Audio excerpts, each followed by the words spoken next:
good solid recap, I'm going to send you a map. I'm just going to recap the whole game so far just because it's been a while and it's been a little bit chaotic. Sadly, on the upside, about 2 weeks into September, or the first week in September, my schedule's back to normal for about the next year and a half, so that's a plus side. But starting here with this map, I'm going to use some markers here. You guys started here in Red Larch. Probably not very colored there. Started there in Red Larch, and you guys did a couple assorted tasks, some bandits here or there, some ghost stories, nothing of any major consequence that affected too much of the town. On return to from one of the little excursions, you guys found a sinkhole in the middle of town. Some exploration later, you found some people had been murdered, and some of the town elders you suspected were worshiping some what they believed to be gods known as the Delvers. You were drawn into combat with a magic user who seemed to have pretty good control over the power of Earth. He tried to negotiate. You guys couldn't come to terms, so you killed him as he tried to run away. You left that murders and the mystery of the tunnels underneath the town in the hands of the town constable. You don't necessarily have to remember all of it, but that's the generalities of it. One of the other major parts, and I'm going to enlarge this map for you, one of the other major things that you had encountered, let's see if I can throw a nice useful token on here. One of the other things you had heard about a lot was that there had been a delegation, a collection of diplomats, soldiers, merchants, just important people traveling down from a dwarven city far to the north known as Mirabar. It's a major trade partner with the city far to the south known as Waterdeep. You guys had heard about them coming. Everyone was excited. The dwarves tend to do a lot of trade. They're one of the 4 major trading partners in the north. So the fact that they were sending a delegation suggested possible improvement in trade. Improvement in trade, as you were hearing around Red Larch, would improve the flow through the town. As you can see, it's listed, or it's positioned right there in the major road. So everybody was pretty happy about it. And if you look up to the top, you'll see a little token with the D on it. I'm going to use that for a delegation, so I'm not drawing on the map. Some of the basic information you were able to pick up is the delegation had came down. They had stopped in Westbridge. They had turned to the east along this stone trail. They had crossed the bridge. You had heard they were last reported in this city known as Belliard. The information you had from a number of sources, mostly hearsay, was they had departed south out of Belliard and never reached Summit Hall.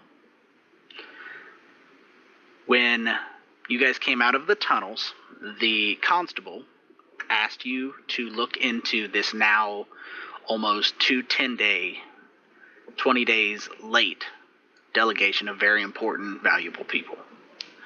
So you guys looked around town, and you had the rumors of the delegation being in Belliard, and that was one of your sources. The other source was discovered by Dimble in a oddities and general store of sorts in Red Larch. I'm not going to pull up that map and throw the confusion into it, but you did find out that the general store owner had purchased some books.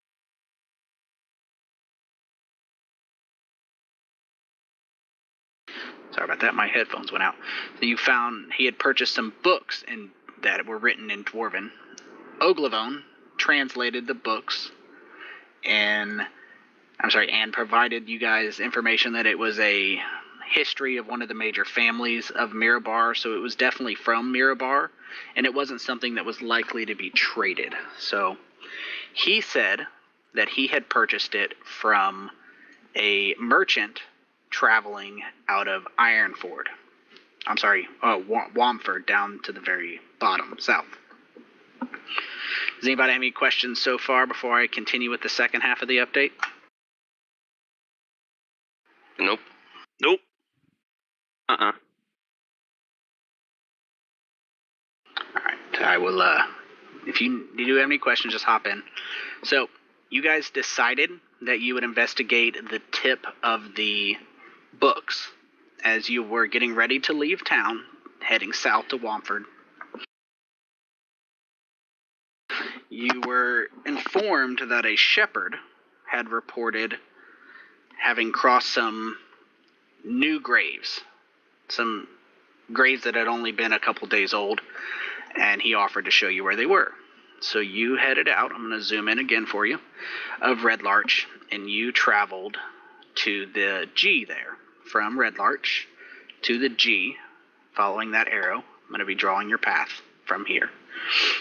You looked at the graves. You found that there were 4 bodies. One was wearing strange armor that appeared to be like plate mail, but made of stone, shaped rock. The other had armor with feathers on it, and there were 2 people. One appeared to be a blacksmith or merchant, and one appeared to be a guard. Both were wearing what's known as the Axe of Mirabar, which is the symbol of the city of Mirabar. You then decided to head towards a spire you could see from the graves up here to this F. You discovered it was known as Feathergale Spire. You made some friends with the local knights. You guys made sure that Shaban did not take a shower before meeting the Lord Commander. And you guys were invited, upon the discovery of a manticore, to take part in the hunt, which you did. And Matthias got the killing blow on a manticore and won a ring for it. Having earned the trust of the knights, they provided you with 2 pieces of information subsequently. One, that they found indications of a battle far to the east across the Desserin River, which is about 2 miles across. It's a pretty, at some points, but it's a pretty hefty river. You definitely couldn't swim it. You would have to cross at a bridge or to have a boat. They said that they believed that if the delegation was attacked and their bodies are found at the G, they would have had to cross the river, either at Ironforge or somewhere with the assistance of boats. You then were given additional information that there were strange monks that worshipped the earth at the M to the east, and they had never really encountered them. It was just something that they provided you. They didn't show any evil, they didn't show any magic, just some monks that tended to work with the worship earth. Didn't know if it was related, it was just some information. The commander, Thurl Markasa of the Feathergale Knights, recommended you investigate the town of Wamford because of, first, the book information you told him, second, the information that they are the major source of river trade. So if anything came across the river or hired a boat to cross the river or in any way was affiliated with the river, you probably are going to find information about it from Wamford. To that end, you guys headed out. From there, you made it to about right here. You had a little detour with some barbarians that had raided a farmstead. I'm going to skip over this a little bit. You killed the barbarians, returned the goods they stole to the farmstead. You made some friends. We can catch up on that, or you can read your notes. It was the Condor homestead. They were just a family that farmed, sustenance farming. Substance, I believe it is. But they were very thankful and offered you any time you wanted to stay, you could stay there. I left that on the map. That was kind of a side trek of your own making. You returned to the road and you traveled. You found a raided caravan of 3 to 5 wagons. There were some were damaged. You found no bodies. And with some investigation, Oglavone was able to discern that the majority, if not all, of the people that were involved in that caravan had been captured. You followed some trails from there up to this point, and you found two paths that diverge in a wood, as Robert Frost would say. You chose to take the one to the left because it appeared to circle. User disconnected from your channel. Somebody disconnect. Stand by.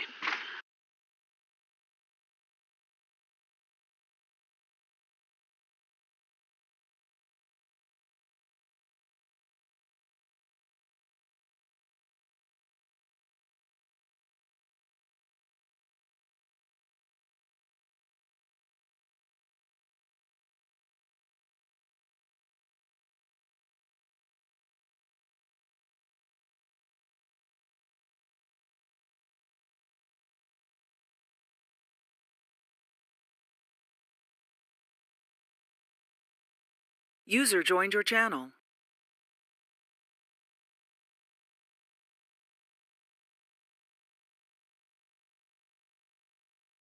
All right, crisis averted. You came to that fork, it's more of a split, and you come to the conclusion that some fighter types or more militant types took the path to the north, whereas the prisoners appeared to take the path to the northeast.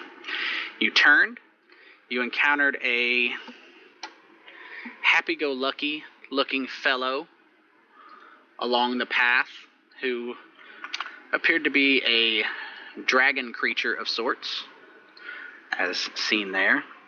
You found he was also tracking some disreputable types. You worked together. You found the outpost of the people who had attacked the caravan and killed them. You didn't capture any or ask any information, but you effectively massacred them, so there's that. You returned to the path, the prisoners, and followed it to the river here, where it appeared there had been some boats that were beached, and then you lost the trail. You decided to follow the river. Given the choice of north or south, you chose north. You followed the river all the way up to here, where you found a keep on the riverside that was a broken down keep that appeared to be under repair. So the actual keep itself appeared to have someone working to repair it. I'm working on a picture here. I'm going to send you a map while I get you the actual picture. This was last game there, Chad. This was the last game. This was the actual keep when you guys reached it. Oglavone and Shaban, very skillfully, I will say, managed to sneak past the guard there on the tower, the G, into the keep, and it being nighttime, explored the entire keep very effectively and gathered a good deal of information before getting back out of the keep without drawing attention and returning to the group, at which time we stopped the game so you guys could decide how to approach this. Give me 1 second. So this is the picture of the keep from the outside. The towers on each corner of the wall, a gatehouse, and an actual keep in the center. I'll let you close that if you will. Some things of note. Well, real quick before I mention this keep specifically, does anybody have any questions about the recap? I know it was a bit long, but I thought it was warranted. Nope, not for me. Nope. Well, yeah. I'll do the heads up on the general area of the keep once he's done. Okay. Tanner, you with us? You good? No questions? Yeah, I'm good. Sorry. Oh, I just want to make sure. And let's see. The only thing of note, the plan was for Shaban and Oglavone to sneak inside and open the gate so you guys could sneak inside. When they got inside, they found a lowered portcullis here, a lowered gate that it didn't appear to have any method of opening it. So that kind of prevented you guys from getting in the gate. You could have possibly lifted it, but it's a safe bet that an old portcullis might make a slight bit of noise when you lift it, some screeching and whatnot. There was one guard on each of the walls, so 4 guards. And I'm going to stop there and let Shaban update you on everything she found. And you guys can discuss any approach you wish to have. Right now, you're looking at about 1 a.m. You guys are not wounded. You are rested. So, I'm sorry, you're not in need of rest for spells, but you are tired from traveling all day. I'll let you guys discuss and decide how to approach it from here. Okay, when we came in, like you said, we went over the wall. The main, if you're looking at the map, we're right in front of Augie and myself. That's the main gate in, but on top of that, there's the gate in, then there's a portcullis on the back side of that little walkway, and murder holes in the wall. Pretty much, we didn't go into any buildings. The windows were pretty... I couldn't hear anything with my perception. I got some pretty good rolls. Couldn't really see anything. Not saying there's nothing. But each wall has a guard on it. Like you said, there's 4 of them. So with the heavy armor users, it'll be a lot of noise to get brought in.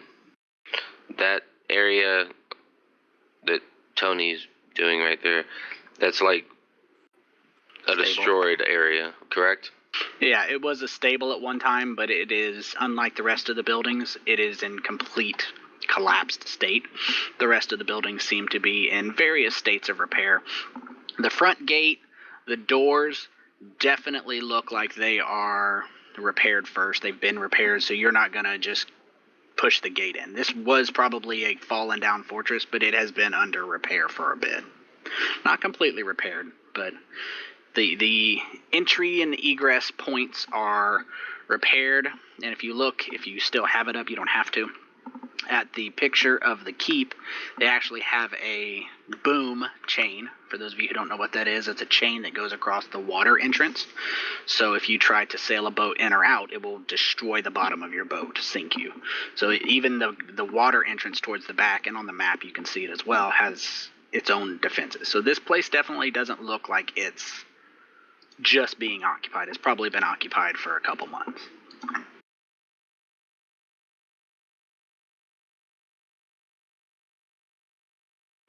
So when we got done, we got out. Okay, we could have taken probably the guard out, but we didn't want to start anything that we weren't ready for. So we can do kind of, we're just trying to figure out what everybody wanted to do, whether they wanted to do an assault on this, if they want to do like you guys did with the flying dudes, or go up there and try to work out a peaceful resolution, even though we're pretty sure these are the ones who took the people, slaves.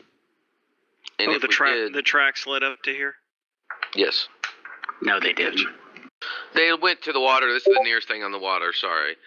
That would be a good assumption. Yes. Yes. Don't let Matt provide evidence for an assumption that doesn't exist. It is the belief of Matt that they came here. I'm not saying they did or didn't, but it is the general belief of the entire party that this is that's fine. More than likely.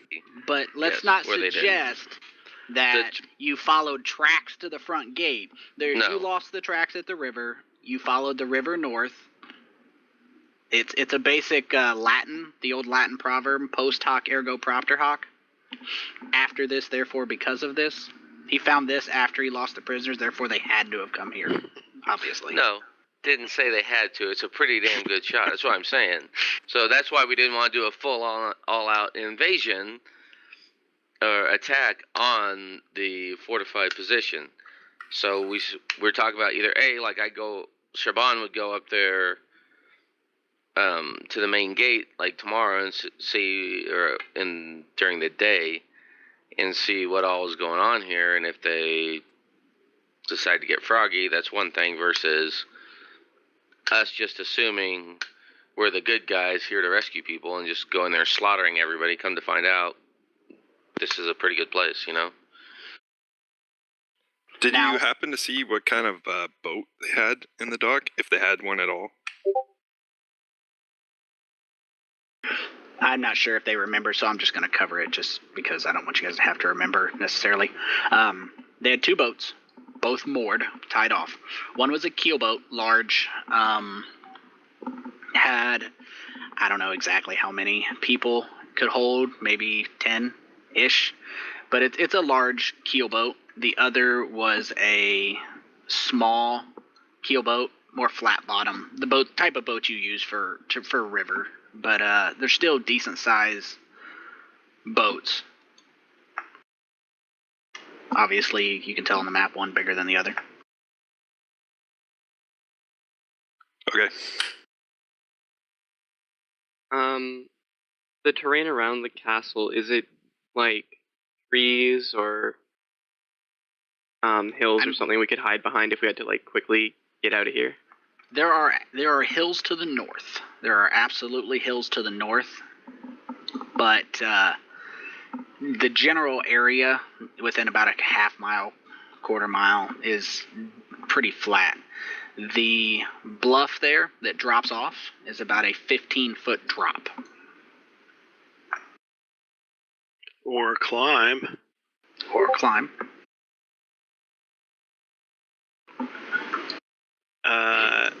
In general, I'm in favor of approaching them and talking to them first, but I'll defer to what the group wants. Well, that's kind of what we decided. Has worked in the past. If you didn't find anything really suspicious, I would say go for it.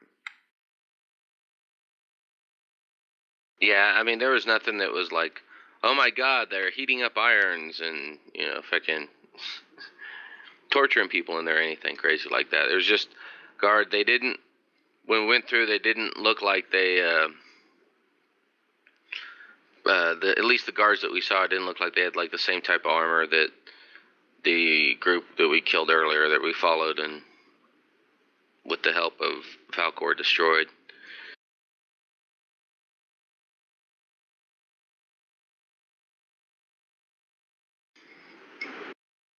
Well, I'm in favor of attempting diplomacy. Aye.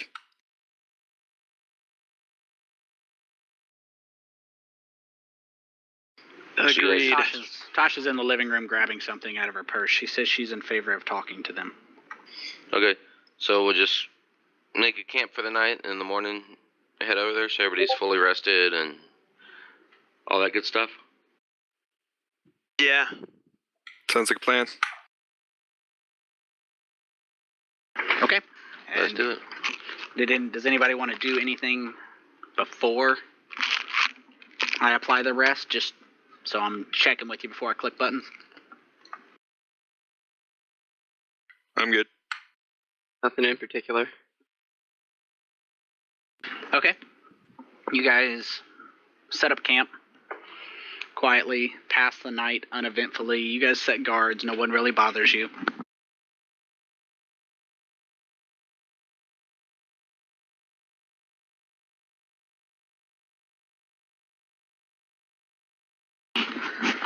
You wake up 8 hours later, 9 hours. It's pretty decently into the morning. I'm working off the assumption. I'm giving you guys the benefit of the doubt that you probably wouldn't have camped in front of the walls. Got a good distance away. Yeah.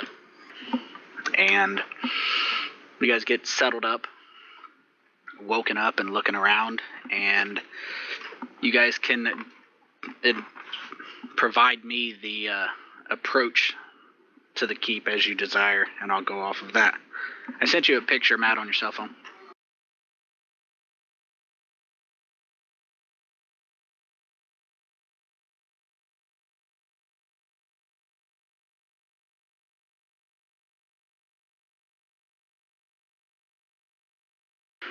And you guys are welcome to talk about it before you decide how you approach. If you guys want to leave some people, take everybody, it's all up to you.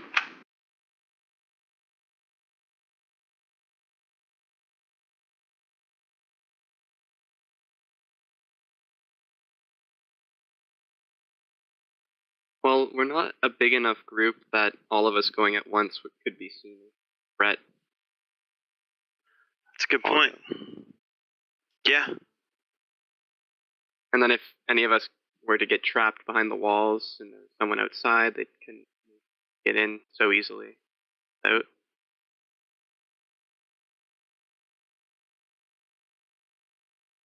The walls are about 10 feet tall. You guys were able to, the other two were able to kind of maneuver with each other, Oglavone and Shaban. I'm just thinking about in an emergency.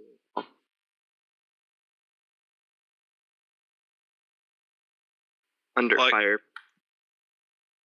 Sorry, go ahead. I wasn't saying anything important.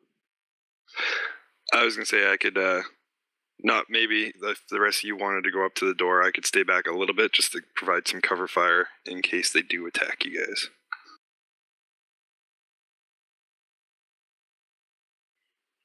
Cool. Makes sense. Sounds fair. All right, so Shaban, I assume you are going to lead the discussion since you are good with words. Yep.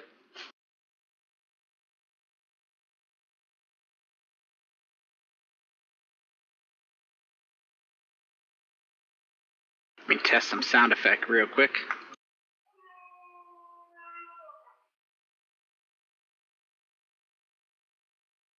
Did you guys get any of that? Nope. Not hearing anything. Okay, I'll get it fixed here. No biggie. Go ahead, as you desire. So the majority of the party is going up and in, and a couple people back for just in case. Yeah, I can hang back with Falcor, correct? Correct. Awesome. So we got Dimble and Falcor hanging back, and the other three heading forward. Is that correct? Yep. Yep.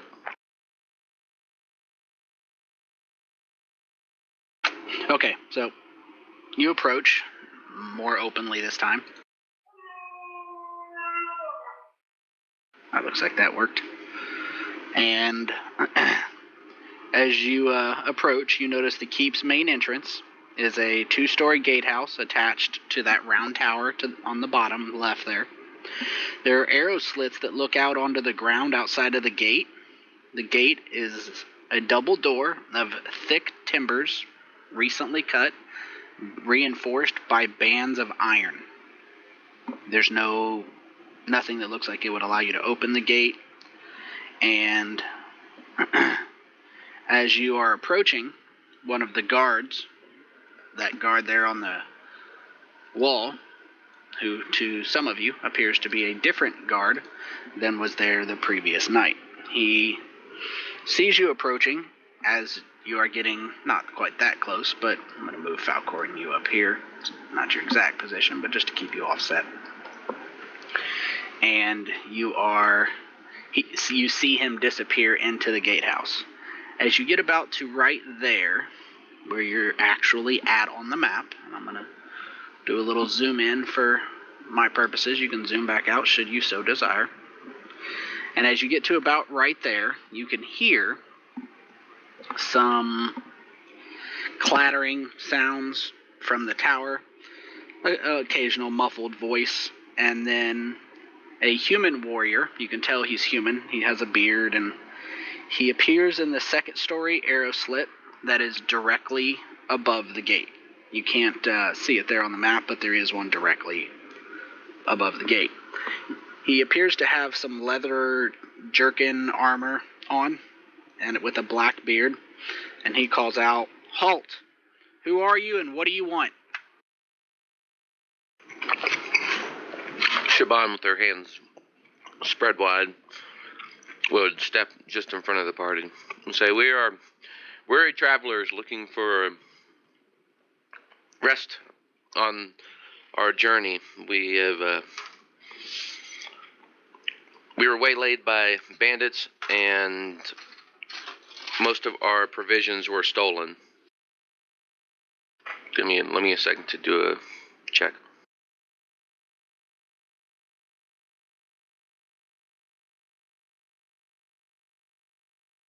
Hold on.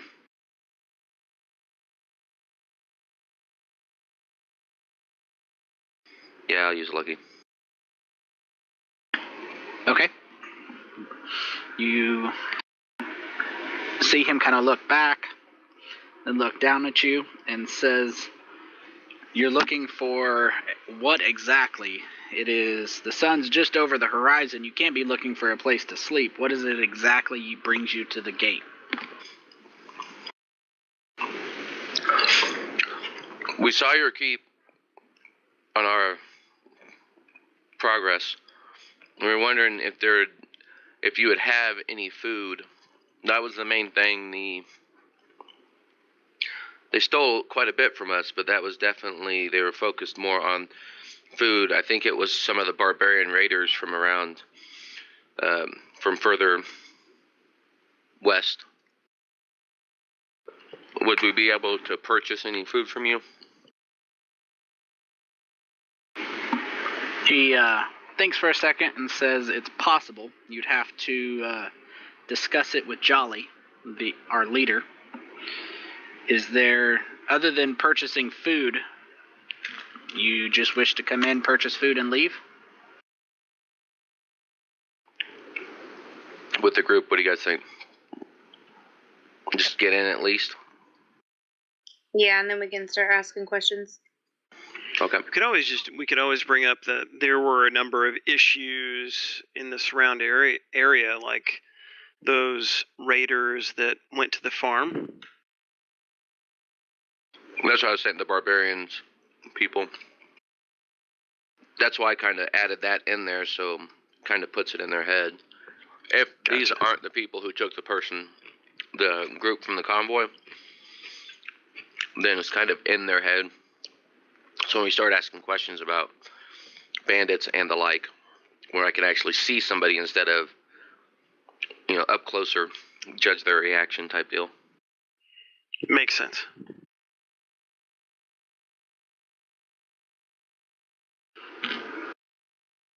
So your official answer to him?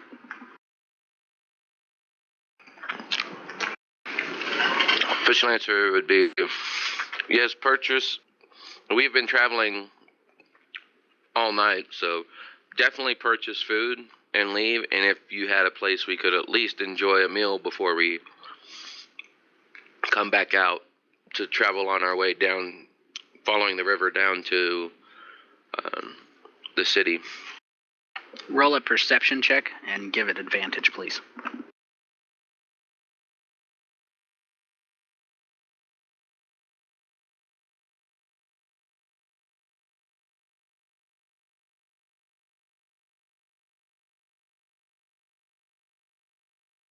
That's good, and I'll keep it.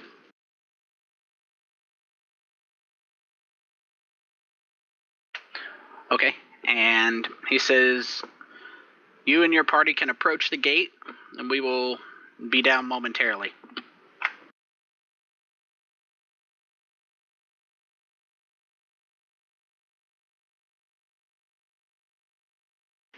And Shaban walks a little bit closer to the gate, but just tells everybody to be on their guard. So, is it just 3 of you, or all of you approaching the gate? I'd say let's keep it with you guys as support for now. You guys are close enough that in a round or so you would be able to get to us, correct?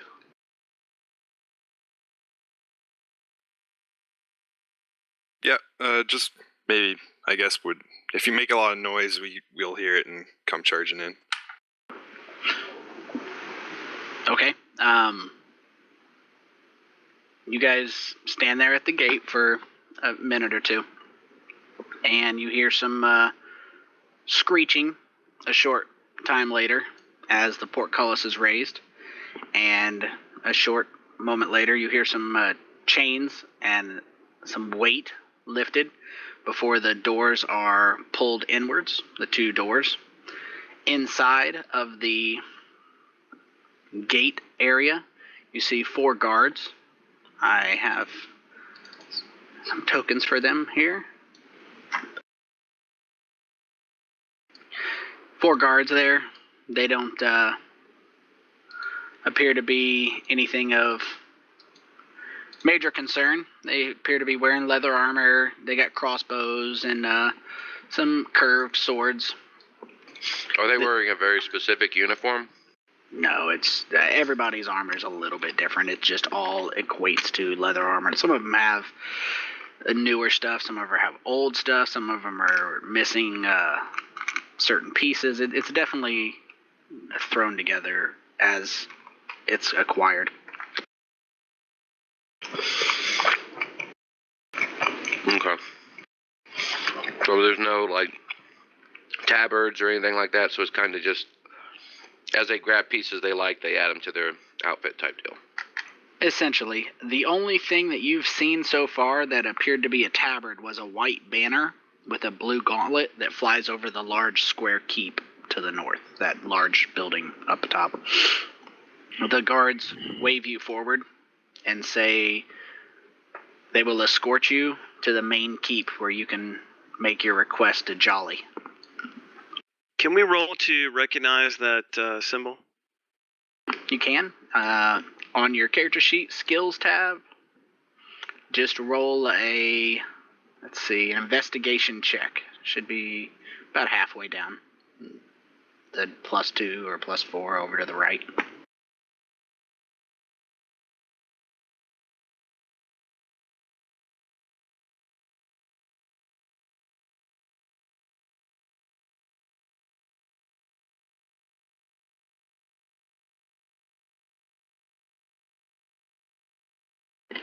One second, I'm pulling something up.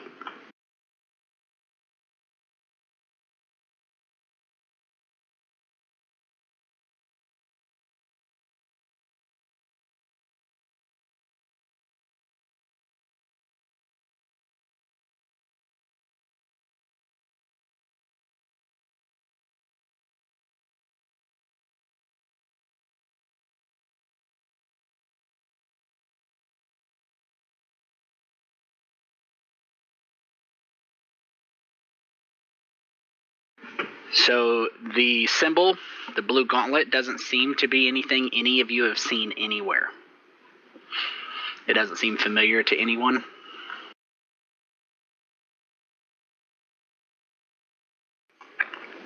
Are the guards, let me do a perception real quick.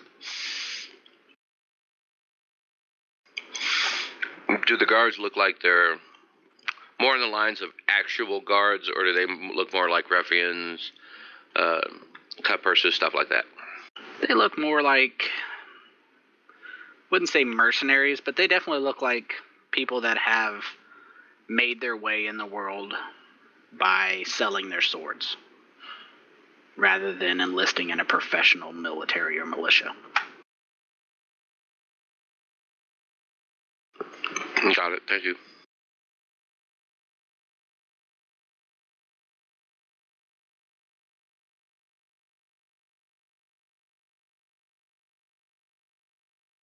And do they seem like pretty tense about us approaching the keep? They seem pretty bored with you approaching the keep. They don't seem to be overly concerned one way or another. They're, going about their duty. They don't seem to be tense at all.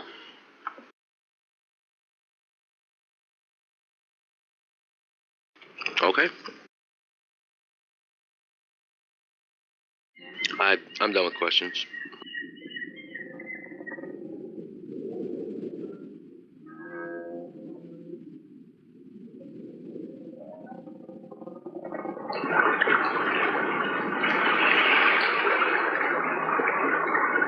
So you guys heading inside, or are you going to stand at the gate? They open the gates for you and tell you they're going to escort you. There's some Riverside sound effects for you. Well, let's go inside. Yep.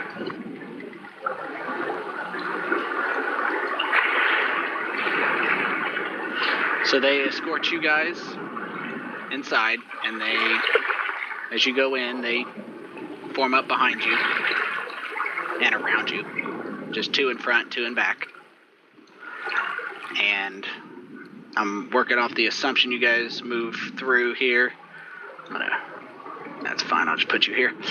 The 2 guards close the gate and give me a perception check on your skills tab. Hold on. That was some stellar rolls, guys. This seems fine. Yeah, and I'll take that one. Okay, so Shaban, as the gate closes, everyone notices this.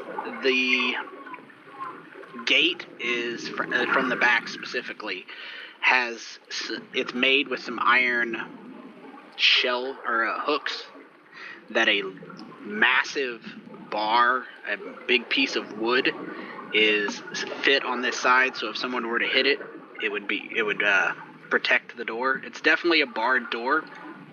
But one thing that you do notice is that what lifts and lowers the bar, and the bar is just like this, it goes all the way across the door, is a chain on each side. There's one chain on each side of the bar that goes up into the ceiling. So to raise and lower this bar from the door, someone is turning a crank or wheel in the stone above you in the gatehouse and raising and lowering the bar. And as the guards shut the door, someone starts lowering it, and then they fit it in to bar the door. So it looks like this is definitely not something you're going to be busting down without some type of siege weapon, battering ram. So it's definitely blocked pretty good. Shaban, you specifically notice something that draws your attention. The ceiling here has 3 holes in it, right in the middle, equidistant from the gate to portcullis, about a foot square. And they go, apparently, as far as you can see, into a room directly above you. And the 3 holes definitely look like something could be dropped or shot through there. Or poured. Or poured. So it definitely, if you were to be lucky enough to break through, let me turn those seagulls down, there's some loud ass birds. If you were to be lucky enough to break through the gate and get stuck on this side of the portcullis, they'd still be able to hit you from inside here. So, as well as the arrow slit you see there. So, just some things you do discern as you're moving through.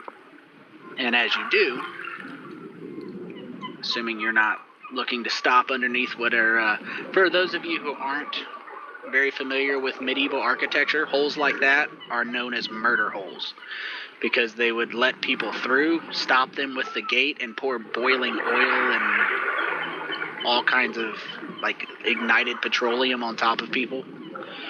Once they get inside of there, they would just generally give them a shitty day. After you guys get through, you guys are being escorted to the north. The guards, again, don't seem overly concerned or even overly friendly. And behind you, you hear a loud screeching noise as the portcullis is lowered. You are escorted. I'm going to just skip you ahead a little bit here. You are escorted to this building up here. I will refocus momentarily, and I have to do some unmasking. You do notice... As we're going along, I'm trying to just looking around generally, not making it obvious. Right. I'm kind of working off that assumption. You do notice, for those of you who don't recall or weren't here before, that when Shaban was sneaking around in the dead of night, all of the little windows you see, little blue squares that are smaller than the doors, those are windows, they were shuttered. They're actually all open now. The one here seems to be possibly a bathroom. And as you look in here, you see a row of beds. Those are the only 2 you're able to look in. And as you go inside, let me do some more unmasking here for your enjoyment. Then I'll zoom in for you.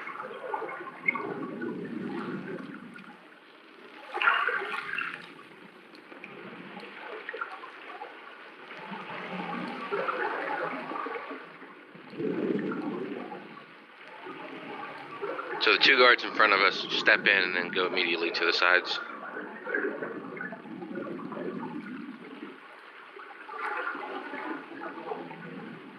Yes, they step in, and you guys are motioned forward. I'm going to populate the room here in a second.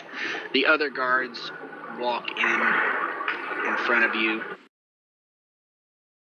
The two guards shut the doors. It's not a major negative thing. They're not appearing to ambush you or anything like that, but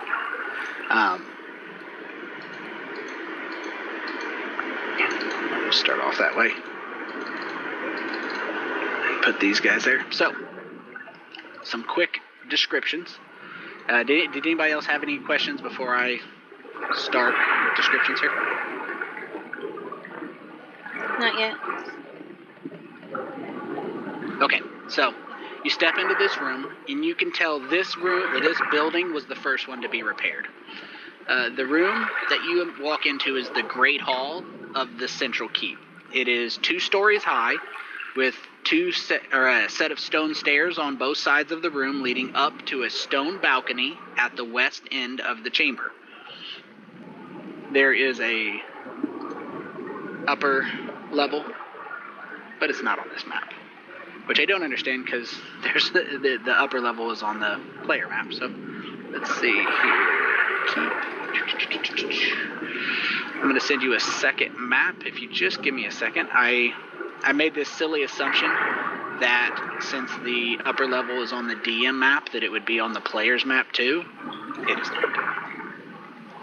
But you can see it. It's preloading. I'm going to shrink it down so it's not overwhelming on your screen. Another 10 seconds here so I can be polite and not overwhelm you here. So there's the upper level. Nothing of any major consequence. Just so you know what I'm talking about. You can minimize that for now. There's no one up there. There's nothing going on up there. It's just a balcony. Heavy double doors lead east to the castle yard, which you just came through, while 2 interior doors open to the west. The one up there on the other map, and I'm gonna zoom in here. If I'm adjusting your map, please forgive me. I'm trying to get better. I was watching my recordings, and that's one thing I need to get better at, is adjusting the map for the recording. So I'm going to be adjusting it, and if you would like to readjust, please feel free. The 2 doors there to the north and south. Arrow slits look out to the north and south. You can see the little arrow slits there. I didn't do a good job unmasking those. Let's see. So if somebody were to, for example, kick down the door to the front gate and attack, they could defend this keep. They could bar the doors and shoot out at you while you couldn't do much against them. So it looks like it's made for defense. At the west end of the room, below the balcony,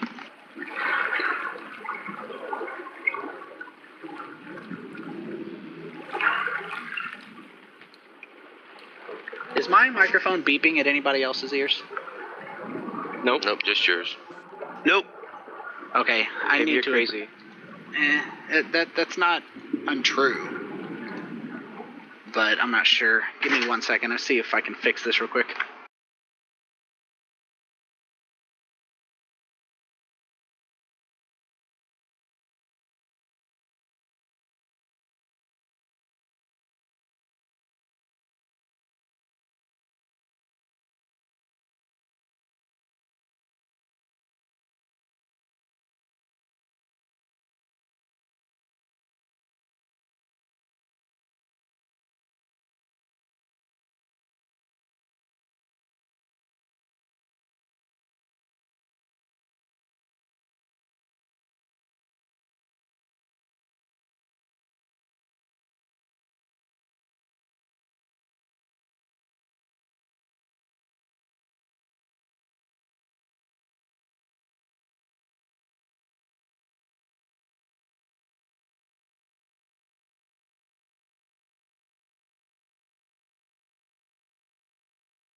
Sorry about that. It was feedback on my end, I think.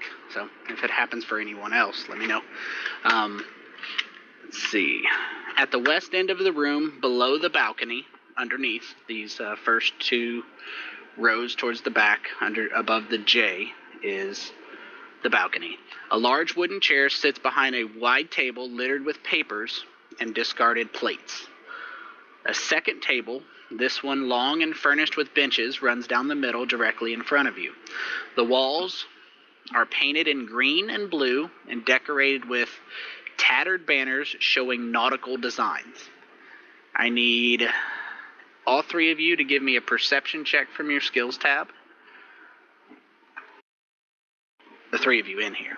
Those of you outside, you don't get perception checks. You are denied.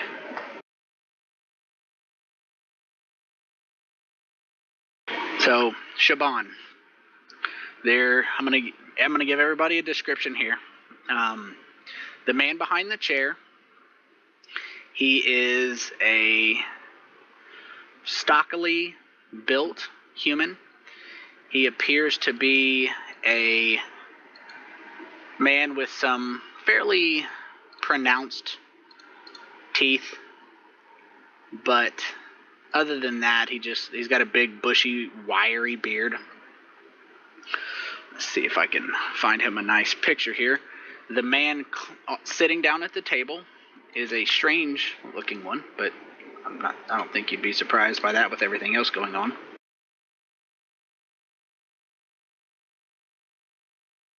I'm going to send you two pictures.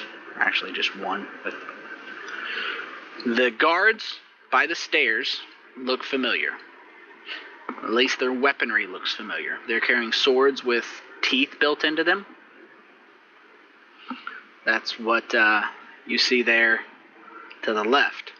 The man at the table is a fairly robust man who appears to be in loose-fitting pants and clothing. His skin is a faint teal color. This picture I'm sending you is of him in a melee stance, but obviously he's not attacking you at this point. That's a general approach to the clothes he's wearing. When you guys walk in initially, they both, all three I should say, look up at you. You have their attention. Like the guards kind of generally look you over. Now, the man behind the table looks up at you, looks at the guards, waves his hand, doesn't say anything, towards the guards. The guards kind of move off to the sides, and he motions for you to stay there, and he calls across the hall, which, I mean, each of those squares is 5 feet, so you're maybe 30 feet away. You can hear him for sure. And he says, you notice that his speech pattern and his attitude is very taciturn. He doesn't seem to talk very much. He's very blunt, and says, who are you?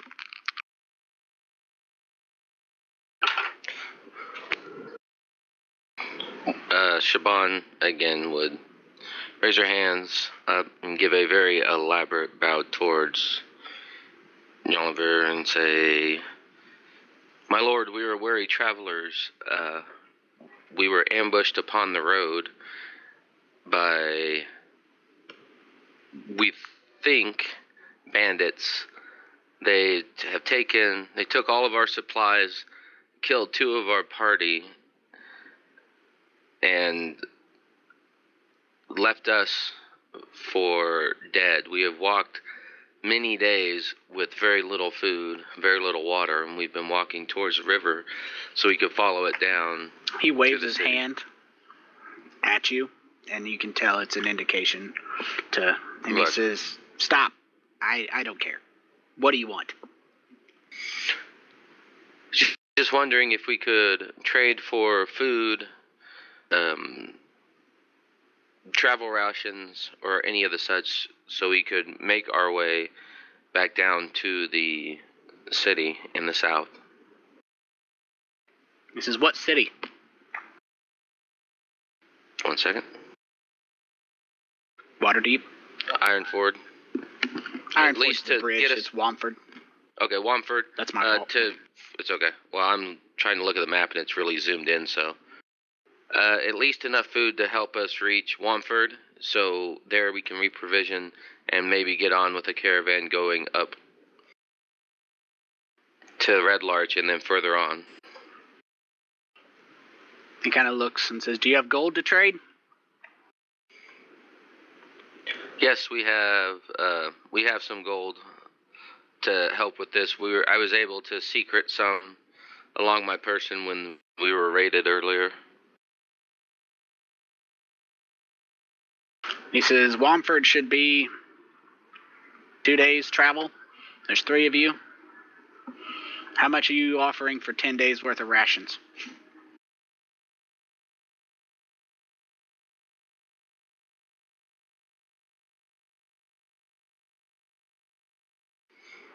Sorry, I'm trying to think real quick.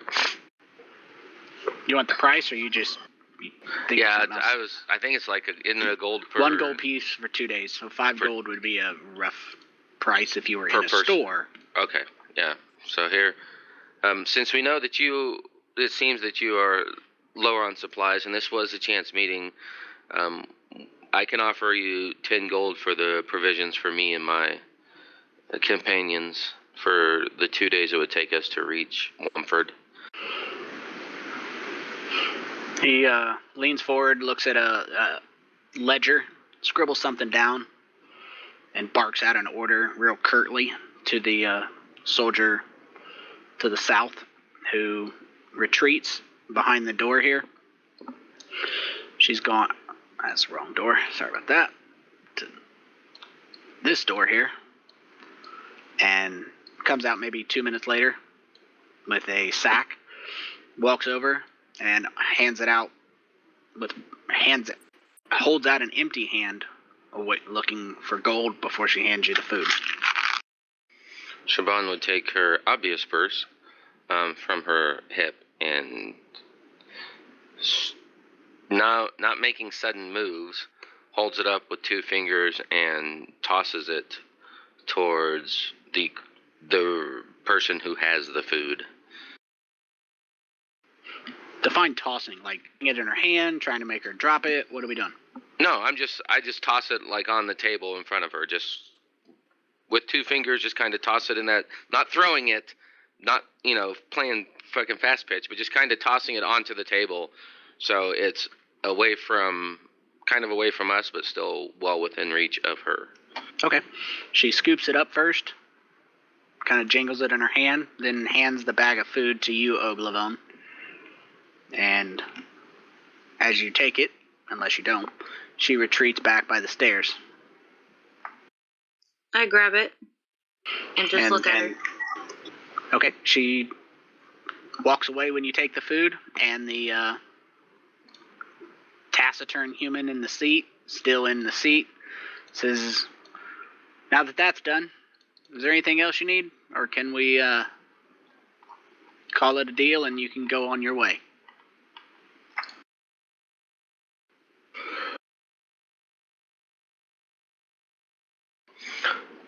Is there banditry prevalent in here? Like I said, we have walked many days trying to get to the at least 3 days trying to get to the river so we can follow it down because we're up here by the mountains. Is banditry prevalent in these parts, or will we just happen to be the unlucky? He says, "It comes and goes. The rivers are dangerous. We try to patrol the rivers, and we don't patrol the lands. We busy ourselves on the rivers, where banditry is more prevalent than it should be, less than it was since we set up." If you guys want to roll insights too, please. That's Matt's hint that he only has 1 lucky left and he doesn't want to use it. Yeah, not right now.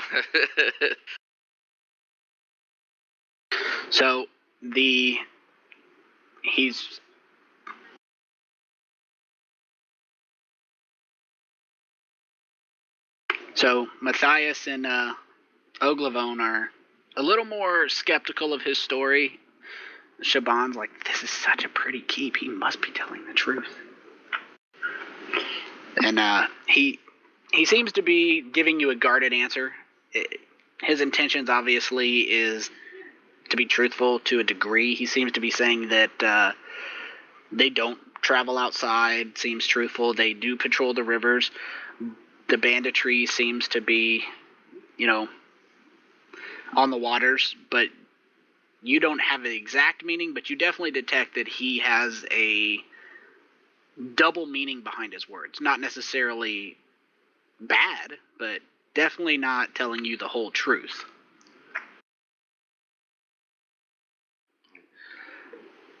I don't think Matthias would really pursue that line of questioning.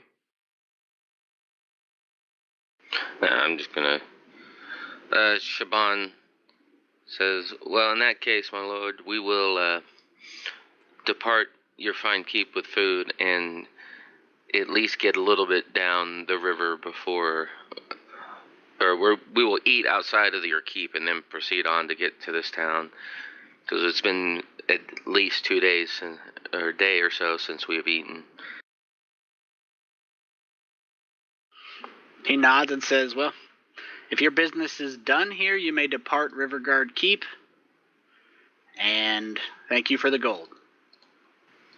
And he just, without looking to see if you leave, he just pretty much writes you off and goes back to the papers he's dealing with. Okay.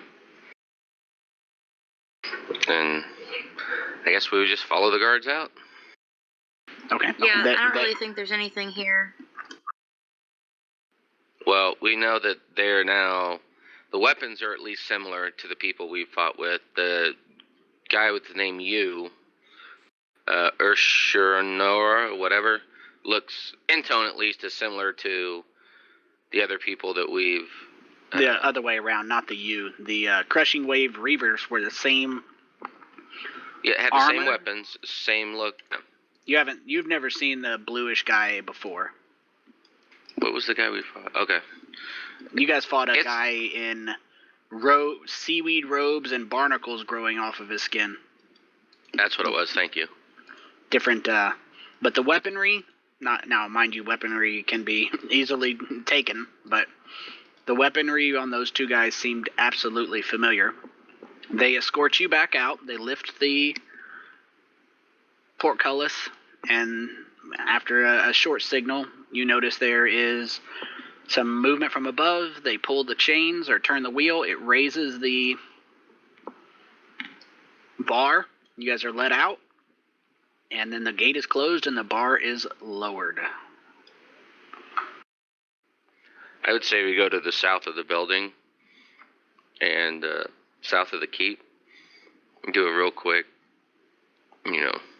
Like either walk and eat or actually sit down, try it so that way our story's believable, so when we come back to slaughter this place, they're not on extra guard. Yeah, that makes sense.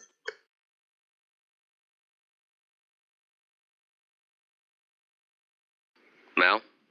Oh yeah, sorry, yeah. Makes sense.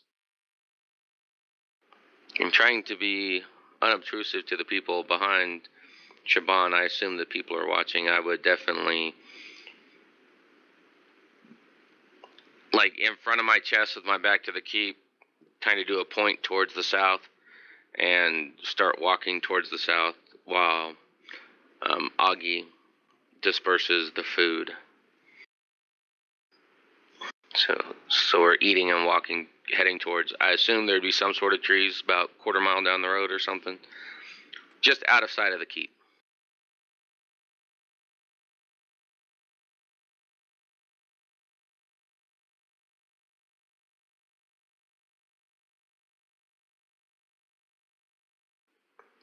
Is anyone there?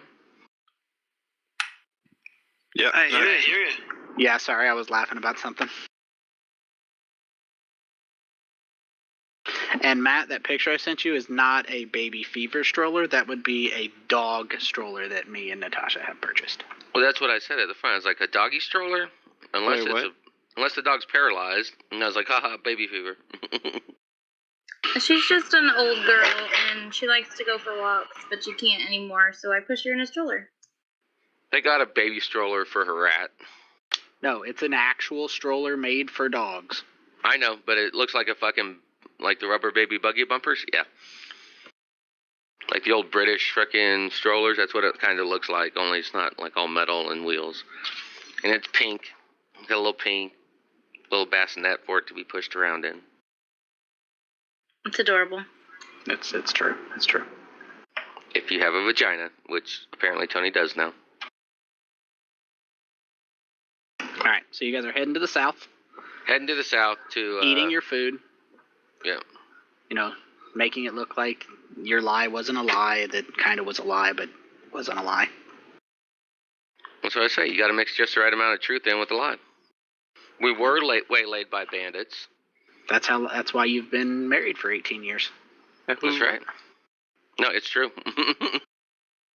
You got to mix, like, it's got to be 75% truth, 25% lie.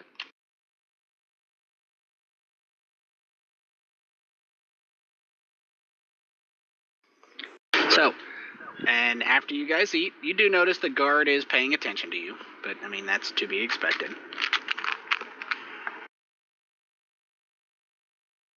And what is your plan after you have your, I guess it would be brunch?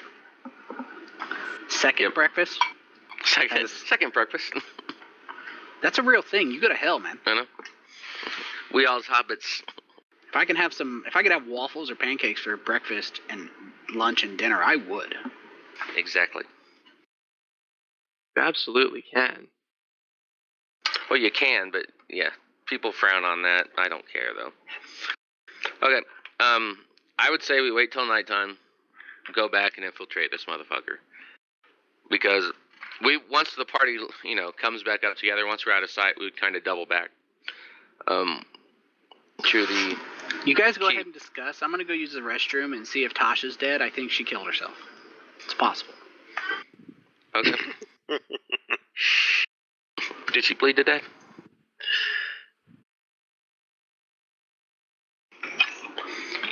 I would, if it's up, I think it would be a good idea to take this motherfucker out. We would let the party know as we came up, or Shaban would, that, about the weapons, the arms, the equipment of the scene would be like elite guards that is guarding the human and the blue-skinned dude. Yeah, no, I think you're right. Makes a ton of sense. But I also think that we should probably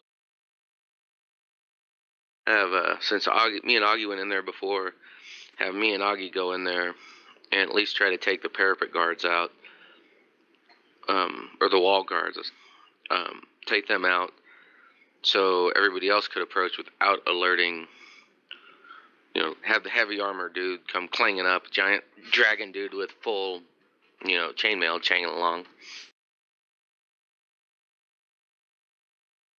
Yeah, that's a good idea. You're going to have to re-explain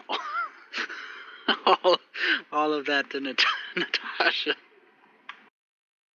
This girl, she dozes off because she works all day. She's trying her ass off to stay awake for D&D. She's trying different approaches.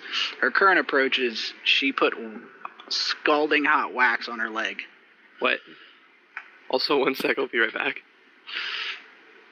And she told... Natasha! Is she trying to wax him or something? Yes. It was like half the size of a dollar bill. And Oh! she was distracted. She's trying to stay awake, but I think she's awake now. But that shit was funny. Damn, girl. Wow. It doesn't work that well. When D&D is live.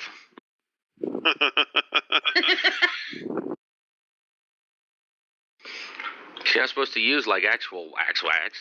She's supposed to use like the low temperature wax. She has a leg waxing kit she bought from Amazon, so it's the right kind.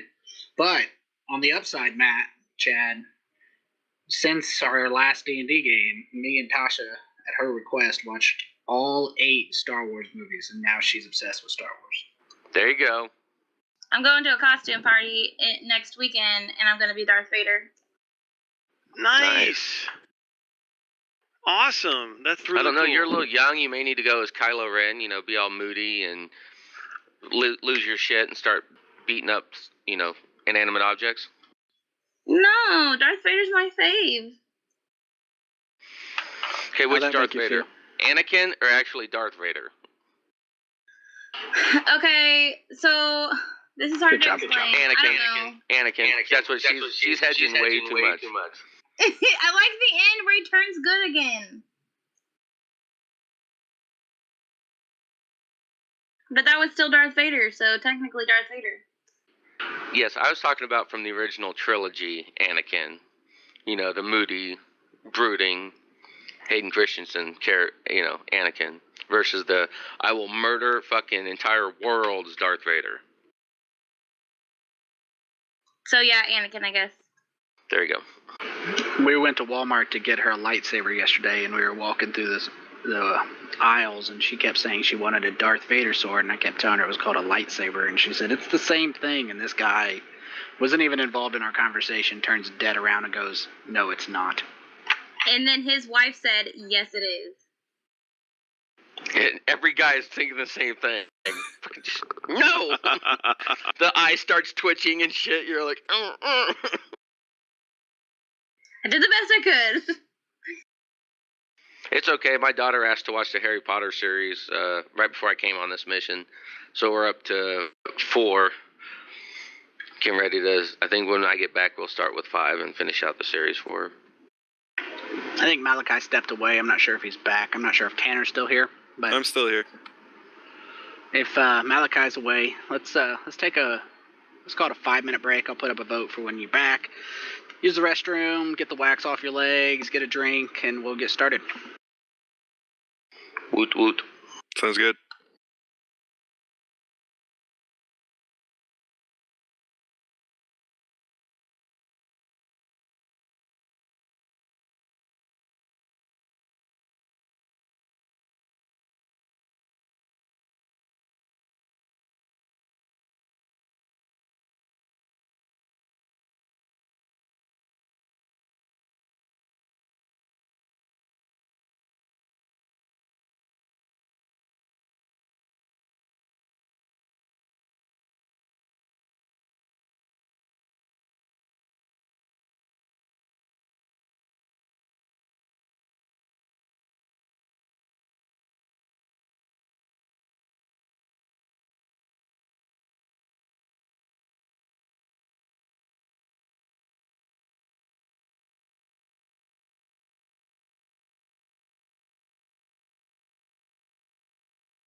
Back. Sorry about that. It's okay. Did I miss anything? No, we started talking about Tasha's obsession with Star Wars, and she's waxing her legs, and kind of really got off D&D subject when you walked away. All right. It's not on you. It's literally, it was on us, because Tony started telling the stories, and she calls a lightsaber Darth Vader's sword. Uh-huh. It's wrong, isn't it? It's not okay. It's very wrong. That's as Bizarre. wrong as 2 boys fucking in the woodline.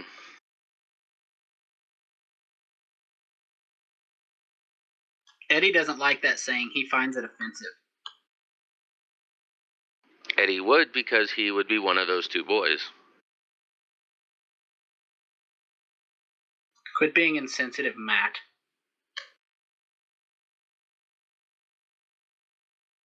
When have I ever been sensitive?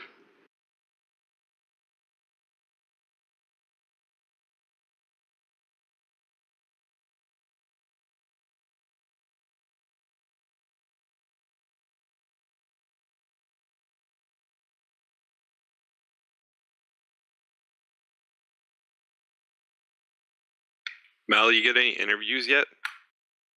What's No. that? I missed what you said, Chad. Oh, I was talking to Mal. Oh, sorry. No way, bro. How goes the working life, guys?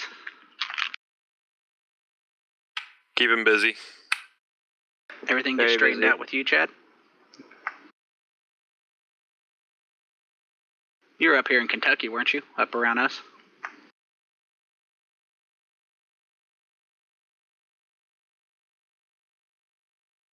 Is he back yet? I thought he was. Maybe he's not. Maybe I'm just talking to myself. You guys doing good up there in Canada? So far. That's good. Matt's driving all the way around the country. Pretty much. And where are you at now? New Mexico or something? Yep. Albuquerque. You were in Virginia like 2 weeks ago. Yeah, I was in West Virginia 2 weeks ago for almost the entire month. When are you coming back to Indy?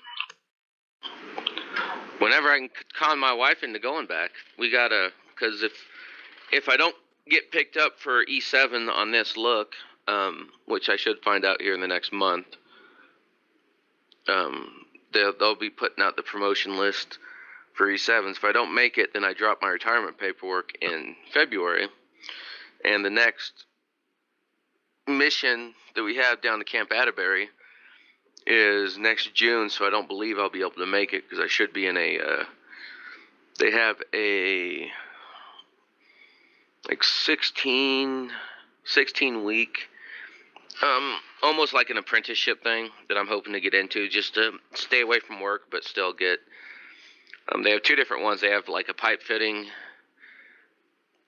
for like the heavy duty, like pipeline stuff.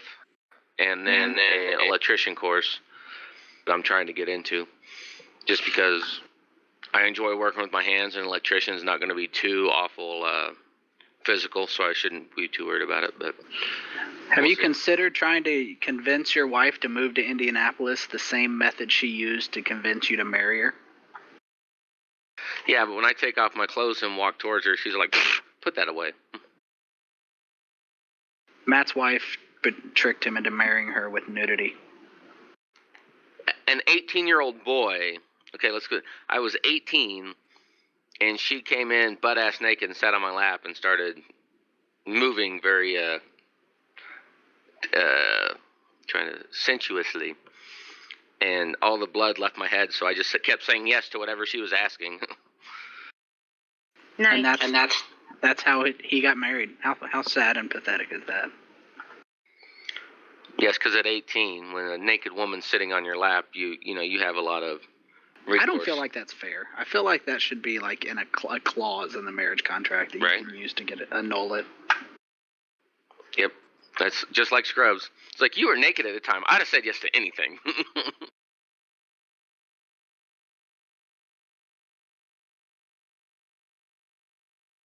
Of course, I'm 37 now, and I probably would do the same thing now. She's naked. Okay, whatever Me you want, too, dear. man. Hold on, the wife's on the phone. Speak of the devil. See? You see, guys? You talk about them, they appear. Be careful.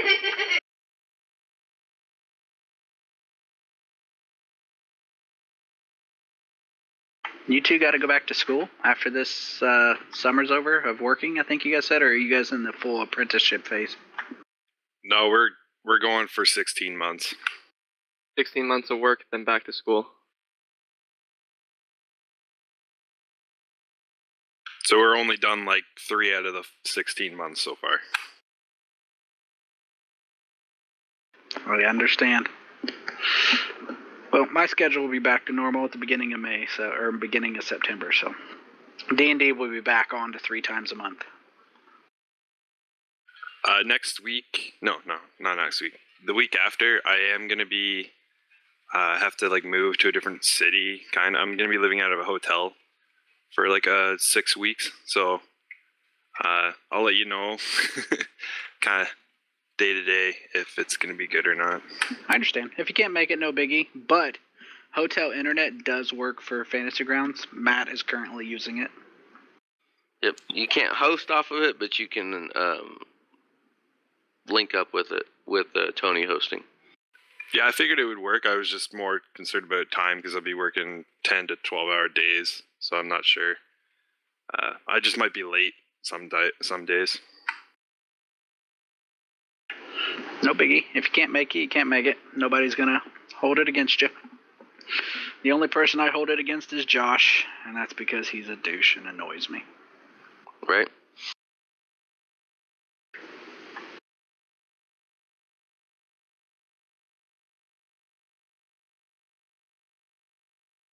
By the way, Matt's running his first D&D game. It's enjoyable to watch. That's awesome. What are you running? Yawning Portal, doing the Sunless Citadel. Sunless Citadel. Thank you. Cool. You gotta kill them all. TPK. Oh, Tony's playing the Bard Scout, and he's already started the procedure of that. Okay, hold the fuck on. First off, I'm not guiding the party. They're the stupid fucks letting the wizard search the door for traps and then just barging on in without letting me search. Always a good idea. Second, I may have technically shot and killed an innocent captive as he fled for his life, but I stand by my statement. If he didn't have anything to hide, he shouldn't have been running. Only the guilty run. Thank you. And That's exactly what Tony said. I feel like an appropriate reaction to seeing someone a defenseless kobold flee is to shoot him in the eyeball. That's how I would react. It's not my fault. They got to an area and they did a long rest. When they woke up, like literally as soon as they woke up, a large group of giant rats started attacking the kobold. Kobolds are not the bravest creatures in the world, so he was kind of huddling down there trying to slap away the rats, and he had his eyes closed. And so they came in, they slaughtered the rats, and the creature, if they'd have given him just a little bit more time, he would have been good. But he started, he was still flailing away. Well, when he opened his eyes, he saw everybody above him. They were like standing on top of tables, like everybody was like staring at him. He got scared again and bolted. And when he bolted, they tried grabbing him to hold him down, to wait till he calmed down because he was losing his shit. And Tony's all like, oh, he broke loose? I'm going to put a feather in his eyeball. And sure as shit, he fucking shot him right in the... I was like, oh, okay. I did not see that going that way. Exactly. I don't feel bad about it. Yep. You know what? Only the guilty run. Or, people completely out of their mind in fear. Because the giant rats are larger than fucking, each one by themselves is bigger than a fucking kobold. Whatever, dude. I ain't got no fucking problem. I got one runaway spell left. Go ahead. We get overrun, they're going to get overrun by themselves. I'll be out like a fat kid in dodgeball. Right? Not my problem. And as you see, this is why playing a game with Tony is a lot of fun, but you're going to die. That's not true. It's not my fault. I didn't want to handle it that way. But it's how they wanted to handle it. Not my fault. I protect myself. I just kind of... I'll stand with the party, and I'm going to stand at the back by the door. 5 of us. 2 go down. Stuff starts looking shady. I might be gone. It's not my problem. It's in my contract. I have a clause at the bottom.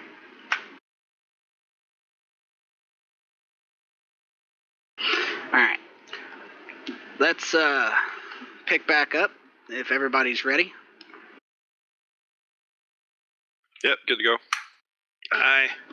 Okay, Yep. So right about noon, you guys have finished your brunch, your second breakfast, and down there to the within sight of the walls to make sure they saw you, but not close enough to be within arrow shot. And it's about noon, and the guards are aware of you, but they're not staring, beady-eyed at you, but they are apparently, every patrol, they're taking a glance in your direction to be aware of your exit. Okay. Well, like I said, before we linked up with the rest of the party, we would get out of view of the keep, and then we would double back through the trees and to where they couldn't see us. Okay. Almost where we were the night before, but just so they're gone. See ya. Okay. I mean, yeah, we had giant Oglavone with us, but I mean, we're a party of 3. It's not like we could assault this by ourselves. Okay, so what is your plan? You've doubled back, you're out of sight. As far as the keep knows, you're gone. What is your intention?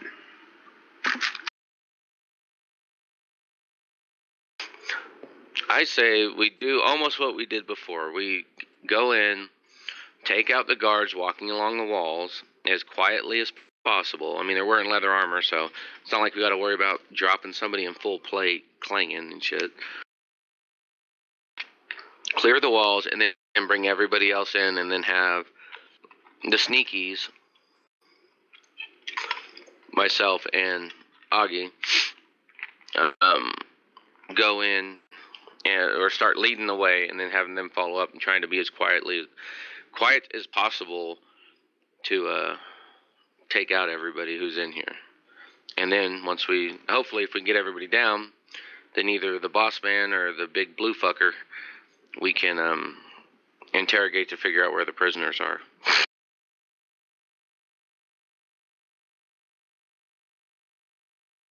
How many did we see in total? Oh, we In saw total- Sorry. Go ahead. No, you go ahead. No, we saw 8 total as we were going through. There may have been some up on the walls and stuff like that still, but there was 4 that was escorting us, 4 in the room where we went to. And I would still assume there had to have at least been 1 or 2 lifting up the bars and the portcullises and stuff like that. So a bare minimum of 8 plus a guard on each wall. So it's 12. So bare minimum of 12. Probably a lot more than that so they can do shift work. So 12 to 24. Working 9 to 5.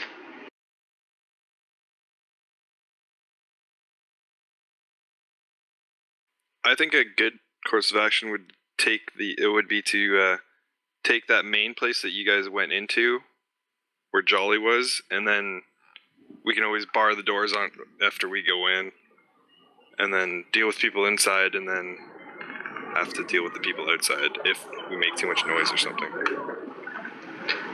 One quick note. It's something you would have seen. It's not clearly marked on the map, so I want to be fair here. If you didn't catch it, here on the map, let me zoom out slightly. There we go. So there was clearly an entrance to the towers from the top of the walls. Here. I mean, there was a door here where the wall would enter the second story of the towers. So that being what it is, I just wanted you to be aware, because you would obviously see it, but it's not clearly marked on the map.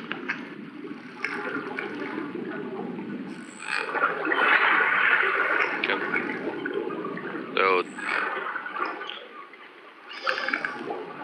And take to out each I'd tower. say- yeah. Each tower has a door to the wall, basically. So you could start at the bottom right one and run all the way up to the fucking chain on the far side if you went through everything. Correct. I'd say we do it like me and Augie did before. Hit that front wall, but this time take out that guard as quietly as possible so he doesn't raise an alarm.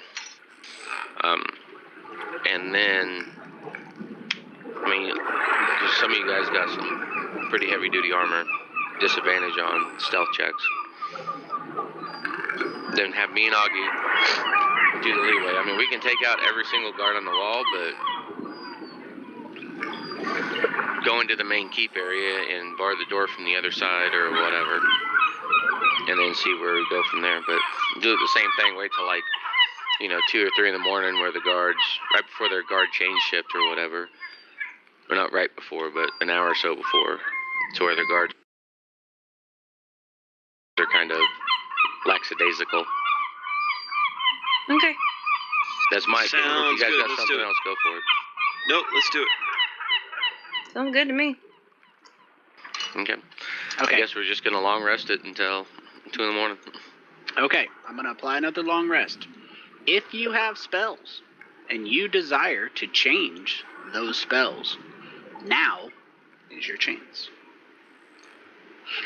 Everybody else who has abilities, your abilities are reset, and that applies to, I believe, Oglavone. Your rages are set back to 3, and Matthias, let's see, your wand is back at full, your spells are back at full, and your preserve life and channel divinity is back at full.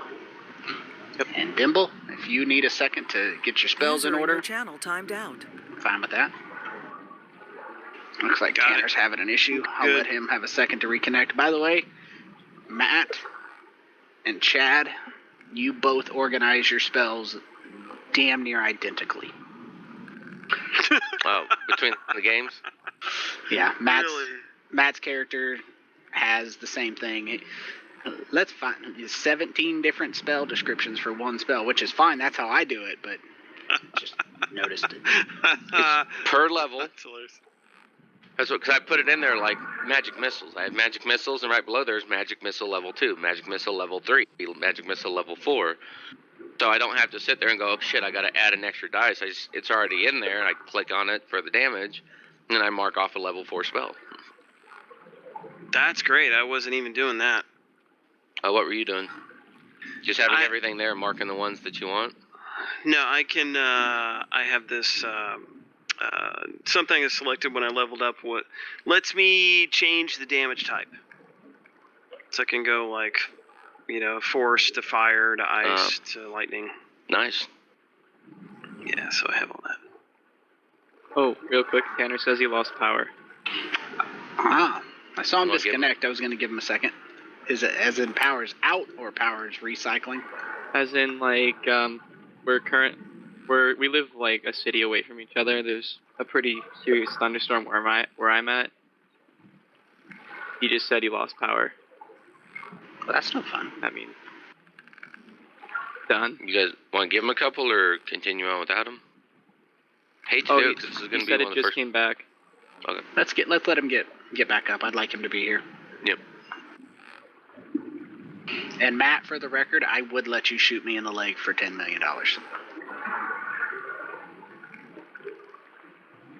He tagged me in a Facebook post. What kind of gun are you using? I don't I care. don't. Yeah, for $10 million, I don't really care. For what? Shoot me in the leg for $10 million. Hell yeah.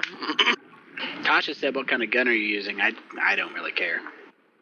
Yeah, but if right. he uses a super big gun, it'll blow your leg off and you won't even have one. It didn't say I had to shoot him directly in the bone. I'd fucking aim over to the. I'd be right up on it, aiming through the fleshy part of his calf. Or Even I if could it do a gets lot blown with off, $5 million. with I'd tag like his ass with a shotgun. I don't care. that much money, Right. you could just buy robot legs. Thank you. Right? I could basically be in like a mech.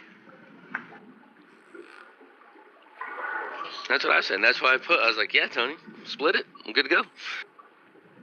All my friends all the other people who replied to my post was just straight up like, nope, see you, leg. I was like, you wouldn't even talk about, hey, let's spread this wealth around a little bit. Nope, your leg's gone.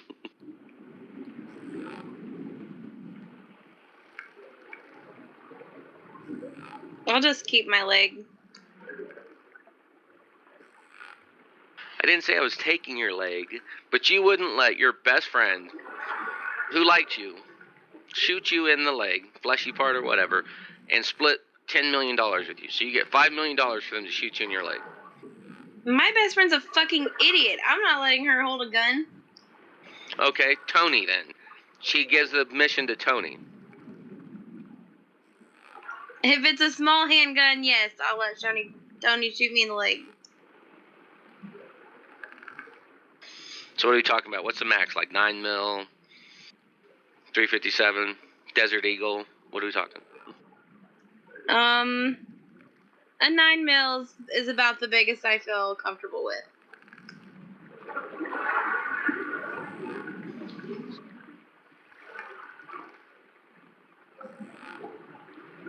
Okay. This is the weird D&D conversations we have.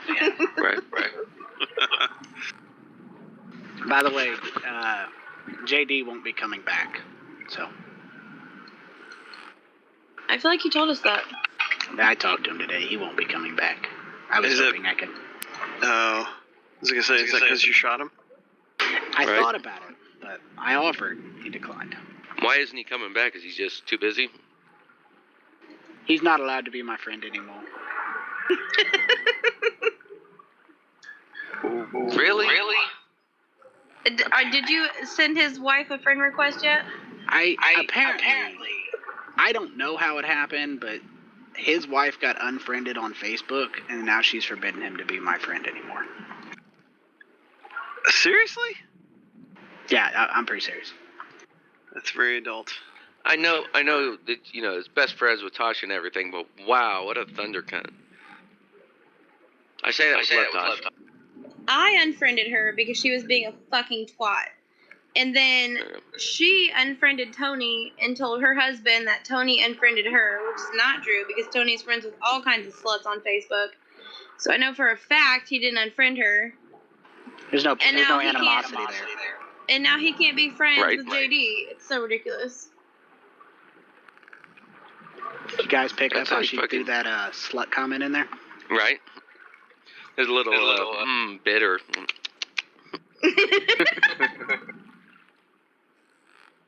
No, it's the same thing. When when Tony was still married, Connie pissed Shauna off, so she completely wrote her out, and Connie's like, fuck that whore, blah, blah, blah. And I was like, that's fine. I'm still hanging out with Tony. And it didn't affect our friendship. Right? I tried to talk to JD. He said he's not allowed to text with me, and he doesn't want to fight with his wife.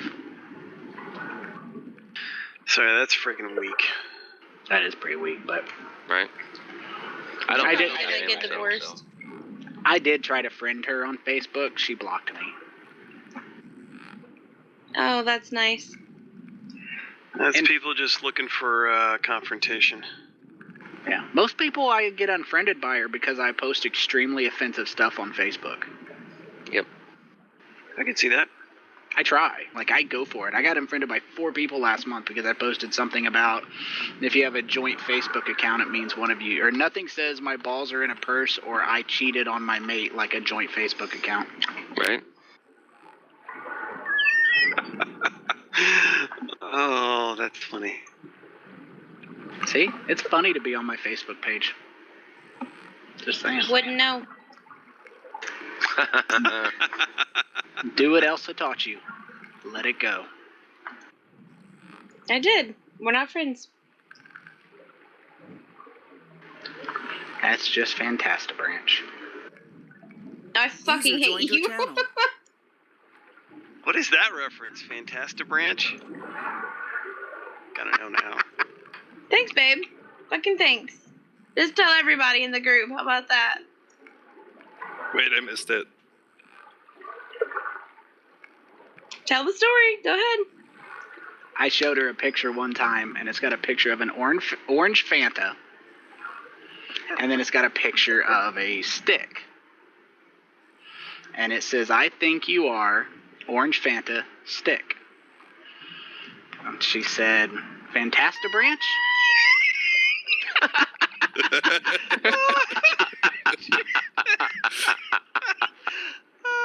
Oh, that is the best thing I've heard today. Thank you for that. Oh God, that's funny. Right? Thank Oh, you, thank you, Tasha. Tasha. That's I'm gonna awesome. use that now. Oh my gosh. Aw, fucking aw. You're fantastic, Branch. What? Now people won't be saying. People won't be saying who's Tony. They're just saying who's Natasha. Right? I'm hilarious. Unintentionally, but still, it works. Connie is too. Don't worry about it.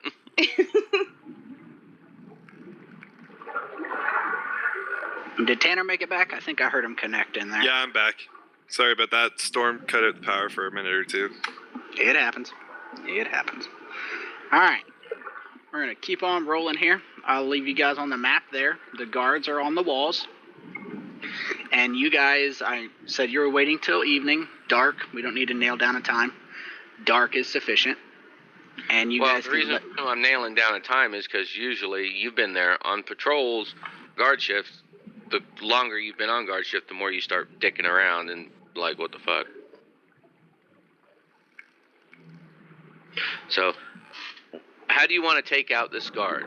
Let's go it that way. So we're gonna go up to there, do what we did before, Tasha. Get over the wall, kind of get past him while he's walking the other way. Do you want to be like by the stairs and just bum rush his ass as soon as he gets to that square and knock him over the edge, or Yeah, that sounds good. you want to try slitting his throat? I mean, how do you want to work it? Yeah, let's just slit his throat. That way it's not too loud.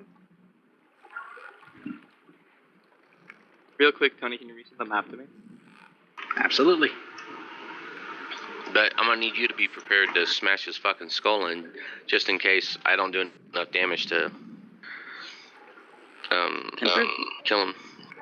I'm prepared.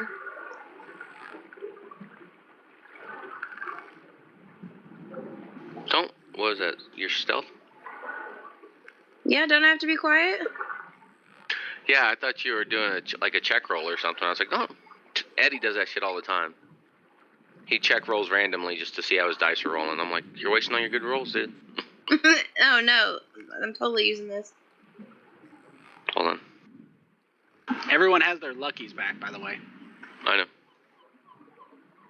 By everyone, I mean Matt. Yep.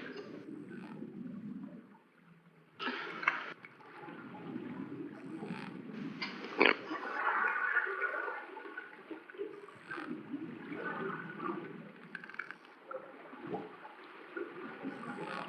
Up under the edge. So we'll do what we did last time. We'll go over, kind of hide around the stair area. Then when he comes back that way, I'll try to slit his throat without making any noise, or as little as possible. Okay.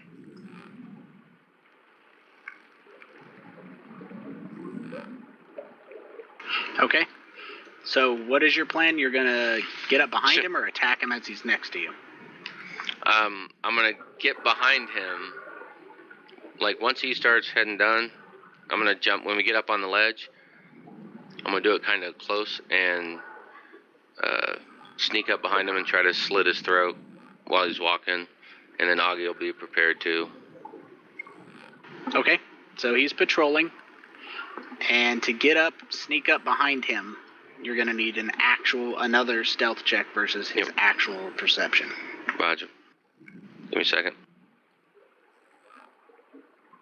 Both of us?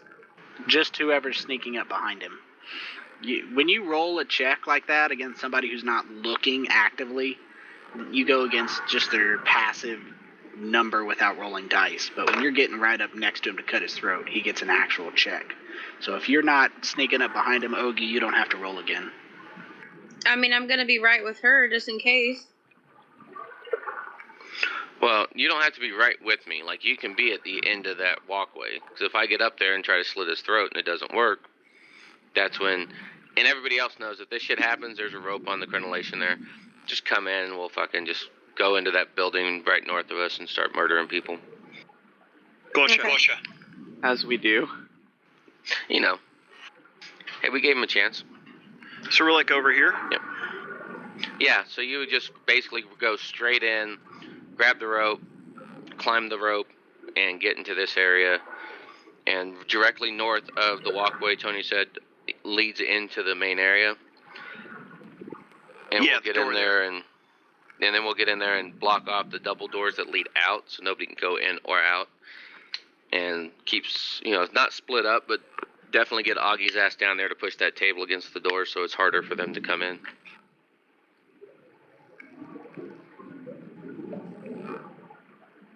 Okay. So give me your check, Matt.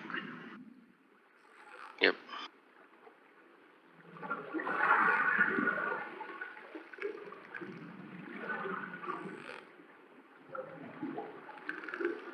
I'm going to put both of you up on the wall because that was my understanding. I'm going to send another map. It's not the right map, so I'm going to get the right map and I'm going to send it to you.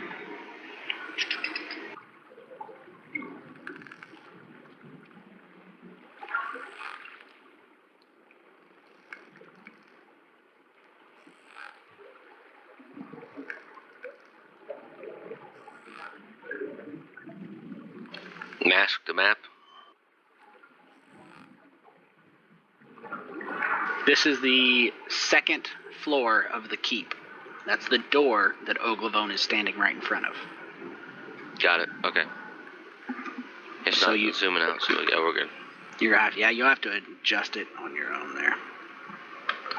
But I'll move you to the next map just so you know where the door is, though. Okay. So, it was actually a good roll there, Matt.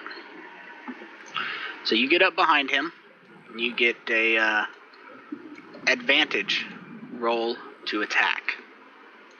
Still have to Cross my penetrate his fingers. armor class. He's number 6, so you get advantage on that attack. And it critical, should you so desire. Yep. I'm sorry, sneak attack, not a critical. Yeah, I was gonna say. Don't get sneak attack yet. I'm bringing up my sneak attack. Hold on.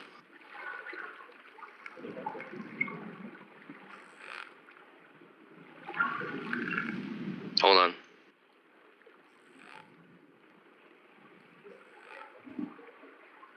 Yeah, I'll use my lucky. Okay, both of those hit.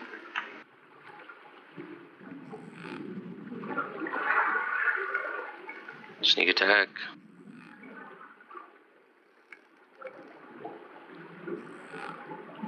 And that was literally to slice his throat. And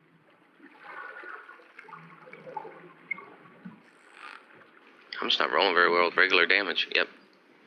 That was to slice his throat. Okay, so you cut him deep, but he does not. There's a good deal of blood.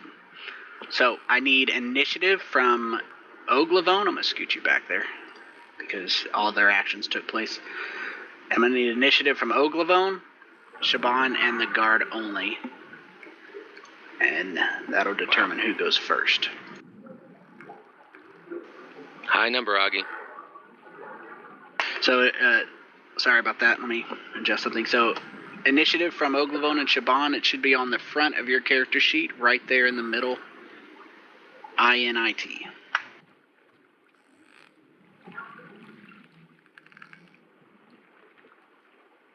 And the guard came with a 6. So, Oglavone, you see Shaban cut his throat, but not deep enough to kill him, but he's definitely bleeding profusely. He turns, spins towards her as he pulls a sword out, and you get to go before he does, but it looks like he's about to slash at her. So I'm gonna go in front of him, or I guess behind him, so that I can get flanking. You're not going to be able to, I'm going to move that, you're not going to be able to run through him in that line, because you can't pass through his square. You would have to do something like this, and that's too many feet. So the best you're going to be able to get is probably right here. Okay. You sound like Eddie when he doesn't get the answer he wants. Thanks. And you can target him. I think, we haven't played in a while, I think it's left control and left click on the token to target. Yep. And then you just do the attack on your actions page. That's hit.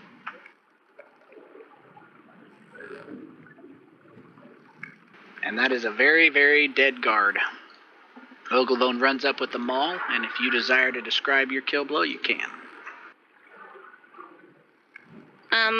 So I just run up and stab him in his chest, and then I kick his lifeless body off my giant sword, and he falls backwards off the ledge. You used a hammer. No, I didn't. I used a giant sword. It says maul. Maul means giant hammer. Where's my fucking giant sword, Beeb? You have an axe, and you have a maul. Your axe is a little higher up. It says great axe. I kick him off my Darth Vader sword, and he falls to the ground. All right, that was fantastic, Branch. I hate your ass.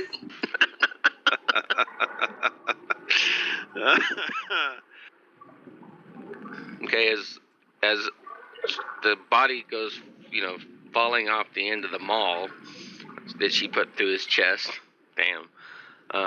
Shaban grabs him and lowers him as quietly as possible to the ground so it doesn't make a lot of clattering. See, this is why you don't let a barbarian sneak. 2 seconds in, he's like, "Rrr!" Right? Bogey smash. Stabbing Slam! with blunt objects. She's good with that. She's decapitating motherfuckers. She's stabbing him in the chest with the maul. Let's not piss her off, I'm strong as fuck. right? All right. None of the other guards seem to have heard, although it probably won't be long. You have a door to the north, a door to the south. That's a door to the gatehouse and a door to the keep. If the rest of you desire to move up, the tokens are unlocked. At this point, you guys are on a time, because it won't take long Okay. before people start looking around. Let's go to that guardhouse in the south, Augie. And is there any light coming from around the door that's in the guard post? To the south? Yes. Yes. To the north? No. So there is light streaming out from under the door. There are windows. Let me get Okay. you that map. Stand by. I don't know why they split it up. They split it up because they hate me is my only speculative guess here. So. Or hate It you. happens. I'm not sure which, but. There's 2 windows, one on each side, and both of them are shuttered, but there is some light coming out. You just want to keep the plan, go north, or do you want me and Augie to go south to wipe them out and then go into the northern?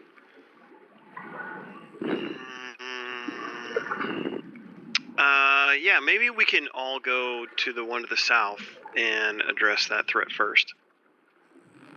Okay. But we have to be quick. If they fucking make any, even a peep, we have to be turning around and booking our asses straight up into the northern door, because that's where the people are, so we can set up our stand there.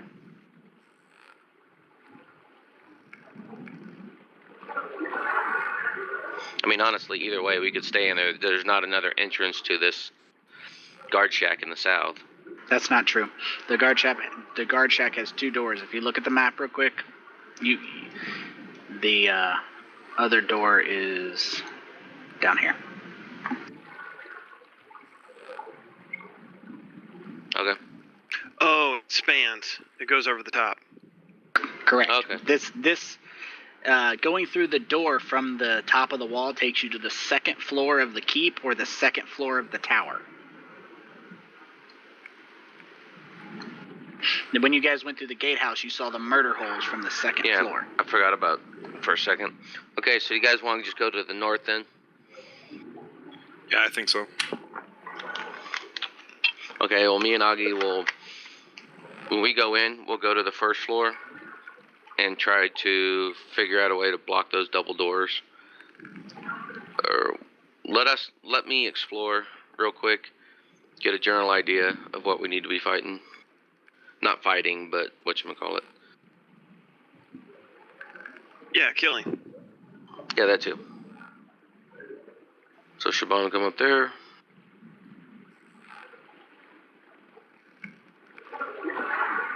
Oh, wait, so we're going to the north? Yeah, we're gonna go in the north end. Because if they can get in from the other doorway from there, then we're just gonna be the same thing. No matter where we're at, we're gonna be fighting on at least 2 fronts. There's Gotcha. gonna be 2 entrance ways to it.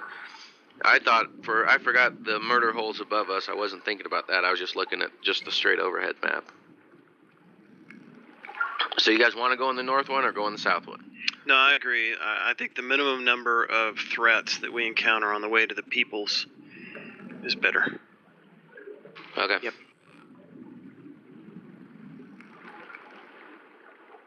Shaban would sneak into the into the 2nd floor. Okay. The door is locked. Okay. Give me a second.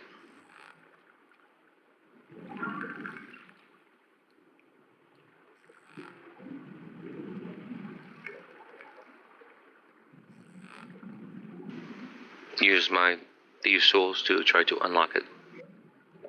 Okay. Do you know how to do that? I thought it was just a sleight of hand. There is no sleight of hand check as applies to this. It's basically a dexterity check with proficiency. The easiest way to do it is going to be any dex skill you have with that, or you can create your own. So that's perfect. The sleight of hand is fine. I'm just telling you, since you're running Yeah, your it's own not game, how it works. Okay, I'll go ahead and use the... Before I actually stick that in there, though, hold on.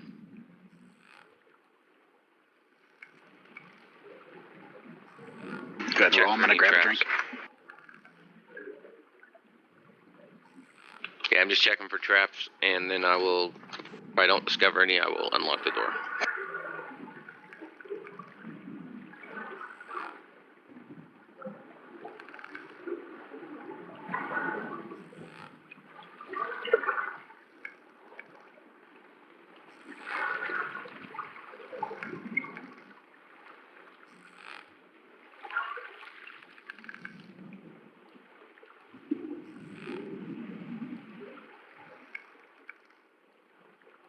Sorry, I thought I had longer.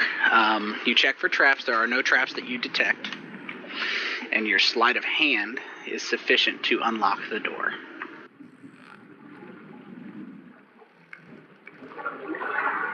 Awesome. Quietly and gently, with my previous stealth check, I will open the door. And depending on what I see, will be what I do. Okay. Give me a second.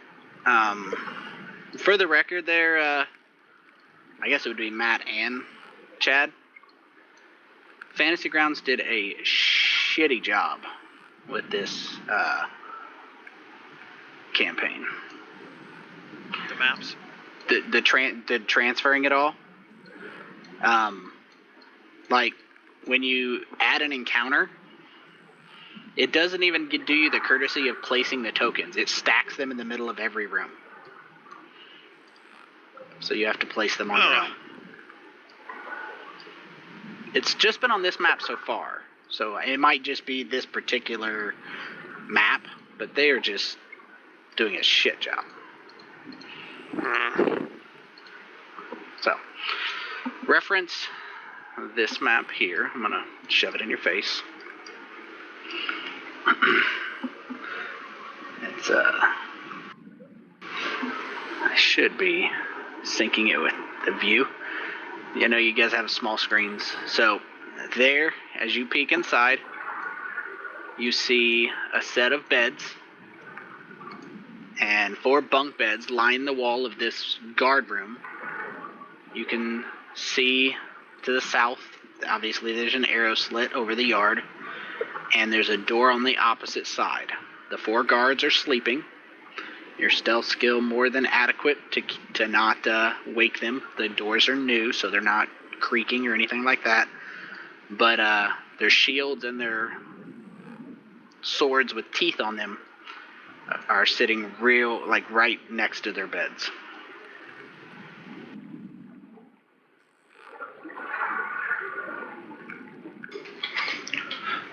Shaban would turn slightly to the party, hold up 4 fingers, and mime that they're sleeping, and kind of give a questioning look to the rest of the party. Yeah, let's slice them up. Thumbs up. Give me 1 second. Let's do it. Give me 1 second, guys. Wife's on the phone. Okay.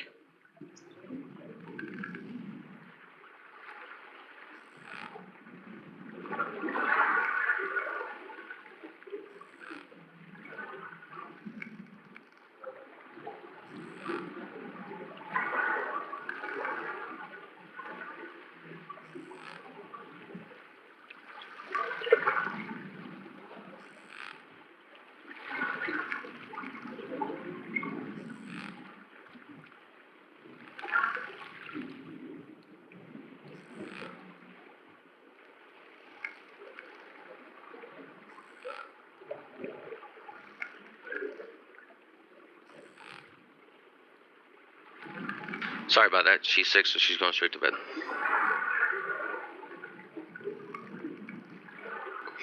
Okay. I will. Where's my character? Not on this map. I don't think any of us are on there yet. Oh, there you go. Oh, sorry. I had my mic up slightly. I was talking. Wait. The Sorry.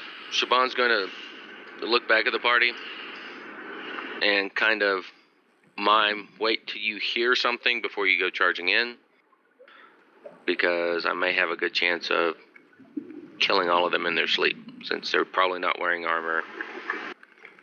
And since they're sleeping, I would get critical damage on them. But we'll see. Hold on a second. I'm trying to relay this grid. You do you, boo. Crap job. They did a crap job.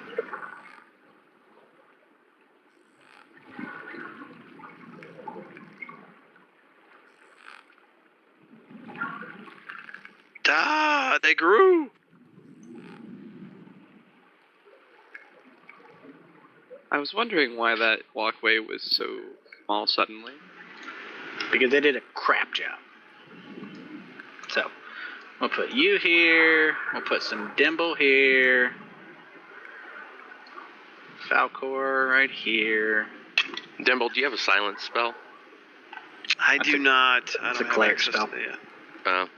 Do you have a silence spell, Mal? I do not.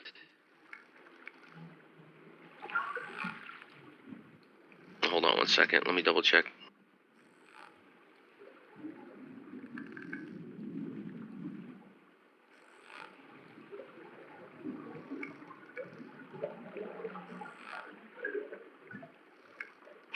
Okay.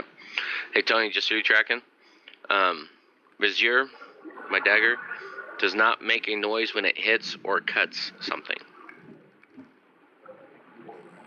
I mean, the sound of the blood escaping or whatever, they may make some noise, but the actual dagger itself does not make any noise as I stab something. He said okay.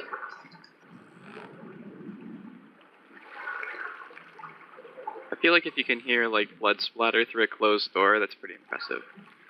Yeah, but the other people screaming might make noise. Not. I want you guys to hear something real quick before we keep going. Okay. That would be my adult girlfriend's Darth Vader sword. Nice. You mean lightsaber? Yes, I do. I literally mean lightsaber. But she's trying to make her feel better. He's trying to get laid tonight. Darth Vader sword! Darth Vader sword! It's working. Nice. It is what it is. No shame. Every guy here understands. Alright, so you're sneaking in with your magic dagger that doesn't make noise when it cuts. Yeah. I'm gonna go to the far side, furthest away from the door so I don't block anybody in. And I will go after the Crashing Wave Reaver number 18. Hold on, let me mark everything.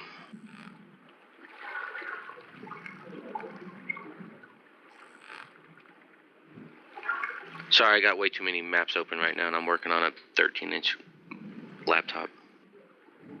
And again, I'm going for her throat.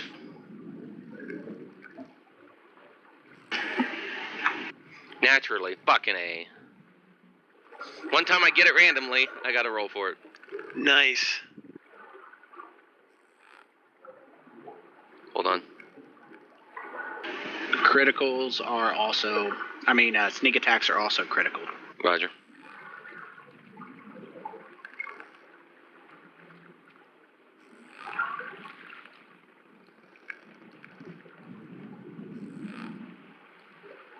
Alrighty. So this is considered Initiative. this is considered a stealth round, or a surprise round, my apologies. So everybody roll initiative in front of your character sheets. INIT. Superb.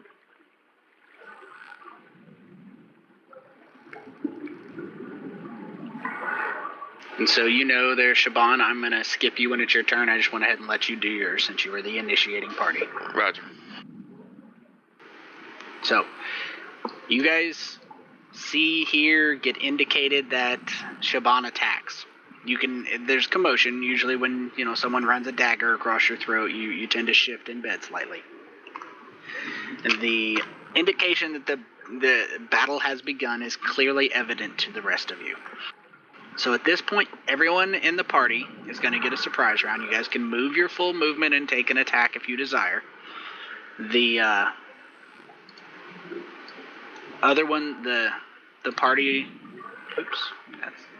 the enemies are going to be prone, so you will get advantage against them. It's going to be starting off with Falcor. Now, I'm just going to I don't want you guys to hinder yourself. At some point, you have to realize you're not going to be able to storm a room full of 4 soldiers and expect not to make noise. I mean, it's just not going to happen. It's not a realistic expectation for anybody. So just be aware of that. So as you do go in, you can attack. And I'm going to apply Incapacitated to 3 of them.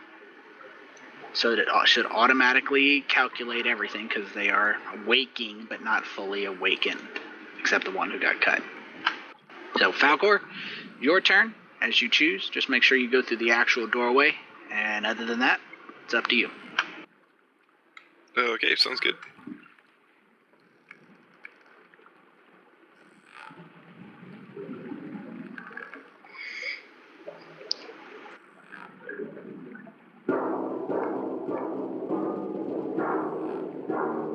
Alright, then I'll just attack Reaver number 17 with my longsword. Alright.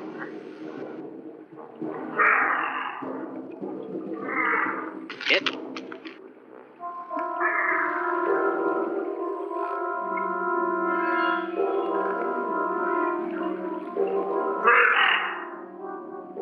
So I'm just gonna stab him right in the gut as he's sleeping there. They're locked now. Dimble, sorry about that. Okay, you stab him in the gut, and Oglavone, you see Falcor run in, and looks like the battle is on.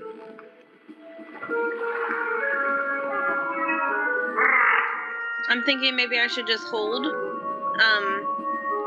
instead of everybody just rushing in there, or do you guys think I should just stab somebody? I would come in and hit somebody with your big ass maul, because once everybody's in the room, we can close the doors and block the exits to the doors. Okay. I agree.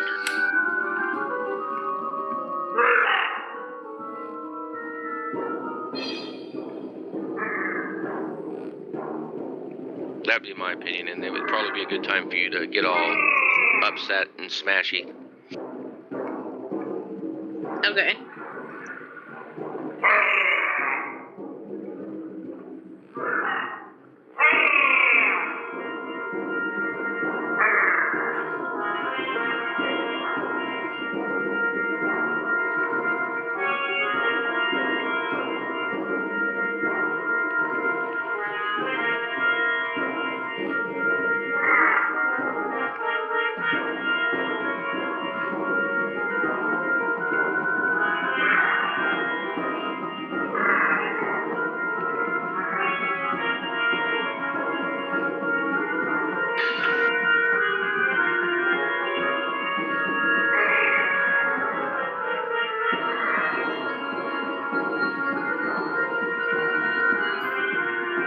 You could probably move 10 feet to the right if you want to attack the one on the right side, or you can attack the one right in front of you. Definitely want Augie in front of that door, though.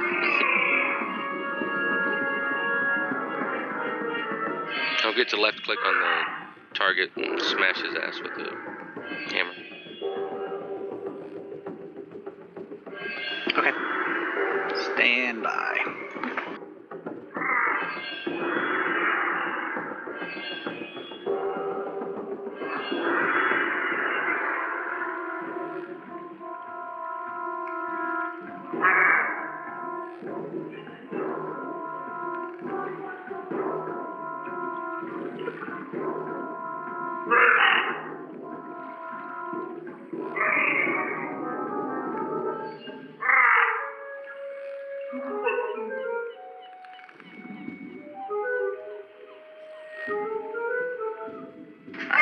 damage now, so just...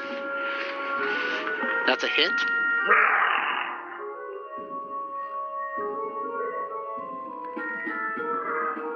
Drop the hammer. Skip you, Shaban. Dimble, it's going to be your turn. Okay. I'm just gonna go there.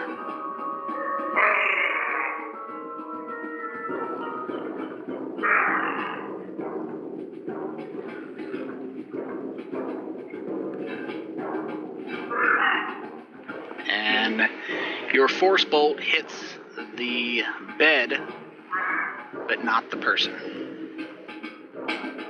You accidentally rolled a disadvantage. Yeah, you didn't do advantage. It should have been automatic. Which one did you No. target?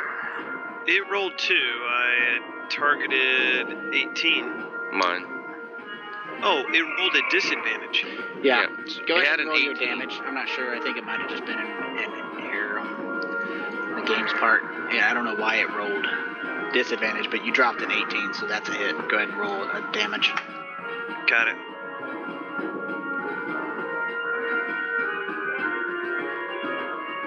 And that one hits. That brings it to Matthias. Alright. I'm sorry, Dimple, were you done moving? All done. Just close the door behind you, Augie. Now that everyone's in. Okay.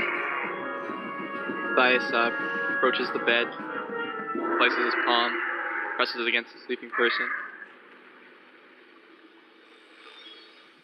That That's a hits. hit. Wow. There it is. And that's how you say goodbye. Fucking nice. That's it. Wow. Inflict wounds is a vicious spell. Tony taught me about this horrible, horrible thing. Right? Just put my hand on him, blood starts pouring out of his eyes and shit. Okay, so this is an actual round. So they're going to be able to move as well. Mind you, they have to stand up and so forth. But they will be able to react to this round. For those of you who go before them, you still get attacks. So, Falcor, they're still down, you still get advantage. It'll roll automatically. Okay, cool. I'll just keep attacking the same Reaver here. Hit.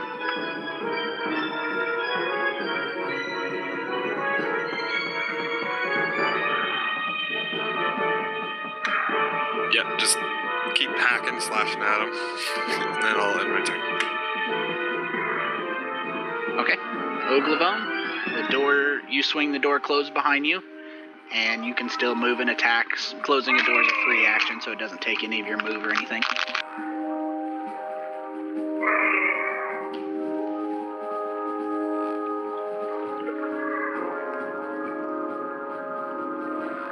Hey, roll your attack again, because you're supposed to get advantage on that one. You didn't give her advantage. I'm not Just to sure see if why. it's a crit. Well, you're still good, never mind. It hit. You drop the hammer. Person's definitely having a bad day. If you look over at the combat tracker, you'll be able to see their wounded status. Heavy, wounded. And she takes a blow to the side of the chest. Are you wanting to move at all, Oglavone, or are you staying there and keep hacking away?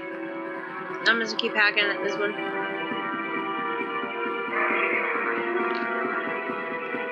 Okay, so she stands up. She's on the top bunk there.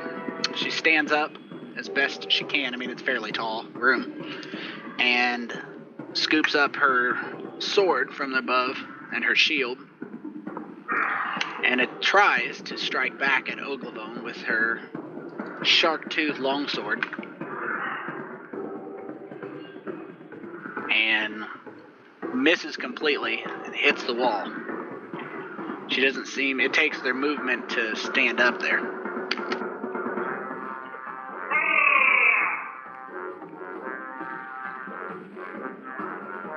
Hit.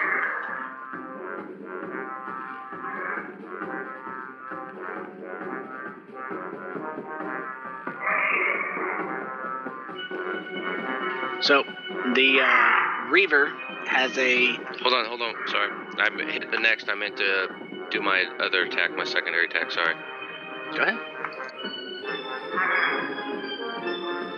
Miss. Okay. So the Reaver next to Matthias smacks your hand away, leaving a just area of decayed flesh where your hand was in the shape of a hand. Rolls out of bed, scooping up the sword and shield as she goes, and attempts to attack you, but appears to be... You put the fear of something in her, possibly a god, not exactly sure, but you put the fear of something in her as you burned a hole in her flesh. The one next to you, Falcor, also rolls out of bed, scooping up her sword and shield, and attacks you.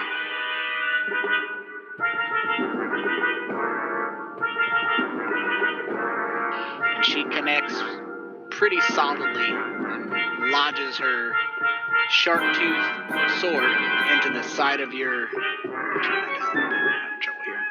She lodges her shark-toothed sword into the side of your leg, and once she does, instead of pulling it back out, she pulls it towards her and just rips out quite a few scales and a little bit of flesh along the way. And lastly, this Reaver rolls out of bed, slashed repeatedly, and attacks Lady Shaban and misses. Her eyes are watery from the smell of unbathed Lady Shaban. She can't see through the tears. She's had a bath since then, motherfucker. Calm down, Shrimp. I'm just saying. She's had a bath. She's not gonna let that fly. Demo! All right. He points his wand at one of them and says, "Slumber Glibbit." Hit. There you go. And he watches the proceedings nervously. That particular Reaver that you just blasted seems to be getting woozy from lack of blood. The one behind Matthias. Matthias, my apologies. I'm good. Slicing throats, bitches. Alright, I'd like to cast spiritual weapon right. Oh, I don't know what it's called. Right between like where Falcor and Matthias are. So right beside you. I look about right. Absolutely, and have it attack Crushing Wave Reaver. Okay. That is a hit. Have it come crashing down gently, very gently, on her head. And then with my action, I'd like to cast Cure Wounds on Falcor. Like, reach behind me and tap him. Got it. Oh, I didn't. Oh, it worked. Yay. That's that. Alrighty, we'll skip this back to the top. Falcor. All right, all healed up. Well, not all healed up, but healed up. Take one I last did my swing at best. this. For the 17. record. Just for the record here, I want you to be aware that the spell does heal your wound. You're not bleeding anymore, but you're still missing the scales. Okay, so I still kind of got a hole in me, but feeling It'll good. scar nicely. Battle wound, nice. All right, I'll attack the Reaver again. Nice. That'll do it.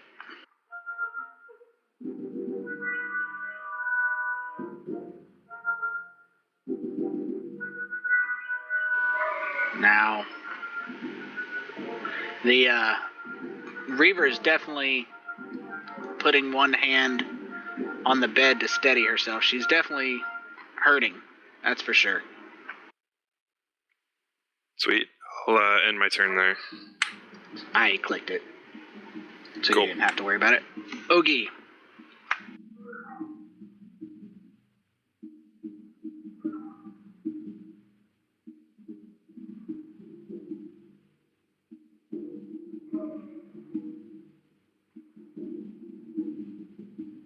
You swing your hammer, and the Crushing Wave Reaver brings that shield up. And if you don't recall, the shield kind of looks like a crab shell, like a very large crab shell. Not like an actual crab, but it's made to look like a crab shell. And she takes the hit on the shield, protects herself, but you notice a crack forms right down in the center of the shield. So your blow does some damage to her shield, but not to her body.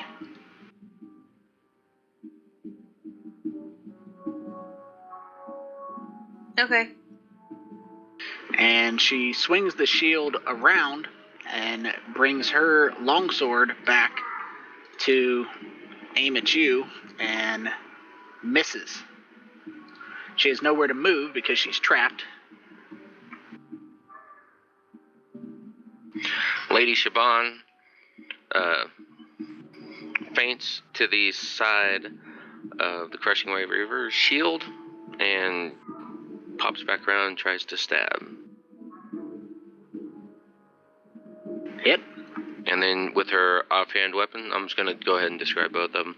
When she hits with that one, the Reaver, I assume, kind of lunges, moves to the side after getting stabbed, and Shaban goes to try to hamstring her. You gotta roll the damage for the first hit. I know. I'm going to do both. Well, and I just say that because if you don't, if you roll a critical on one, then it will not apply correctly. But your first hit kills her. So as you go to hamstring her, you can redirect that and move if you desire. She goes down. Yeah, or okay, you could, first one, you could throw my a bad. dagger or whatever. No, first one hits, so I will... You cannot move to the easily to the on top of the beds, so you know. If I moved the 10 feet to the head of that bed, though, I could use climb my up. full movement to it. Yes. Okay. Just so you know that it's not just going to be like walking on the floor. You're going to have to spend movement to get up on top. No, that's totally fine. Lady Shaban will jump up and move there.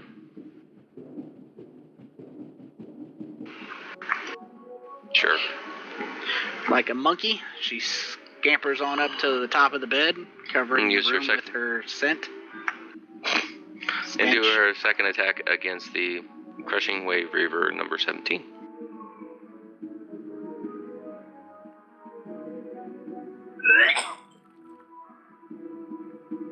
Would I get sneak attack here, Tony, since she's not flanking, but there's somebody within 5 foot? Yes, you get sneak I thought attack anytime someone's within 5 feet, but she was dead with the Nope. first roll. Okay. Sneak attack that ass. She dies vomiting. What's with the vomiting? Because the smell, ho ho ho ho. I get it. It's funny because you stink. Guys love each other so much, it's so funny.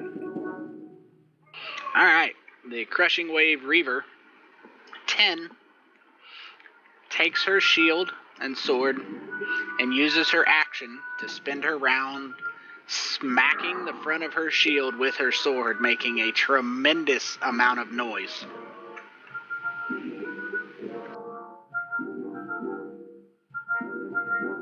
Gigs up. Yeah, we'll be all fine.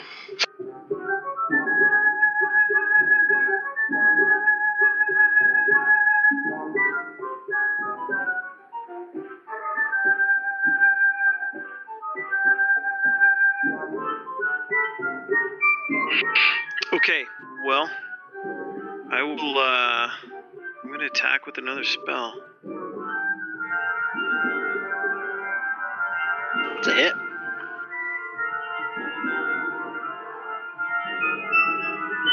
Alright. That's it.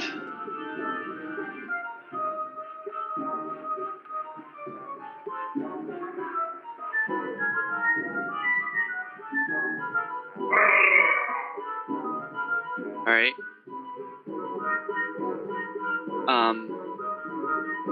I swing his mace and the spiritual weapon simultaneously trying to strike this still standing beaver. Do I get criticals with this? You do. It'll Okay. automatically roll, so. Oh, nice. All And that right. is And that. What is that weapon? Spiritual Mace? weapon shaped like a mace. Mace. Well, it kills her. In the head. Probably. Cleaves her in twine. Matthias is quite weak. That is not what happens. I've heard that before. Somewhere. Alright.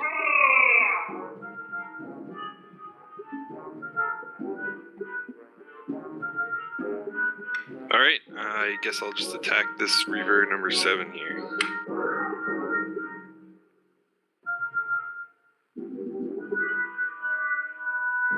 Hit.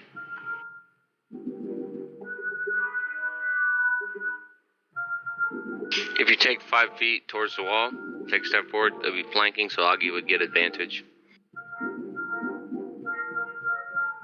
All right, I'll do that. I didn't know if you had played before or not, so I wanted to give you the heads up. If Yep, you ever no, want to thanks. know how to maximize your exploitation of the rules, you can ask Matt. Will do. I'm not exploiting the rules, I am using the rules. As intended. Our best Exactly. difficult terrain. Okay, Augie, when you attack this one, you get advantage. You just click the ADV at the very bottom left before you roll your dice. Well, It it should- should already be dead. Well, now it's dead, with its 1 hit point it had left. And it drops.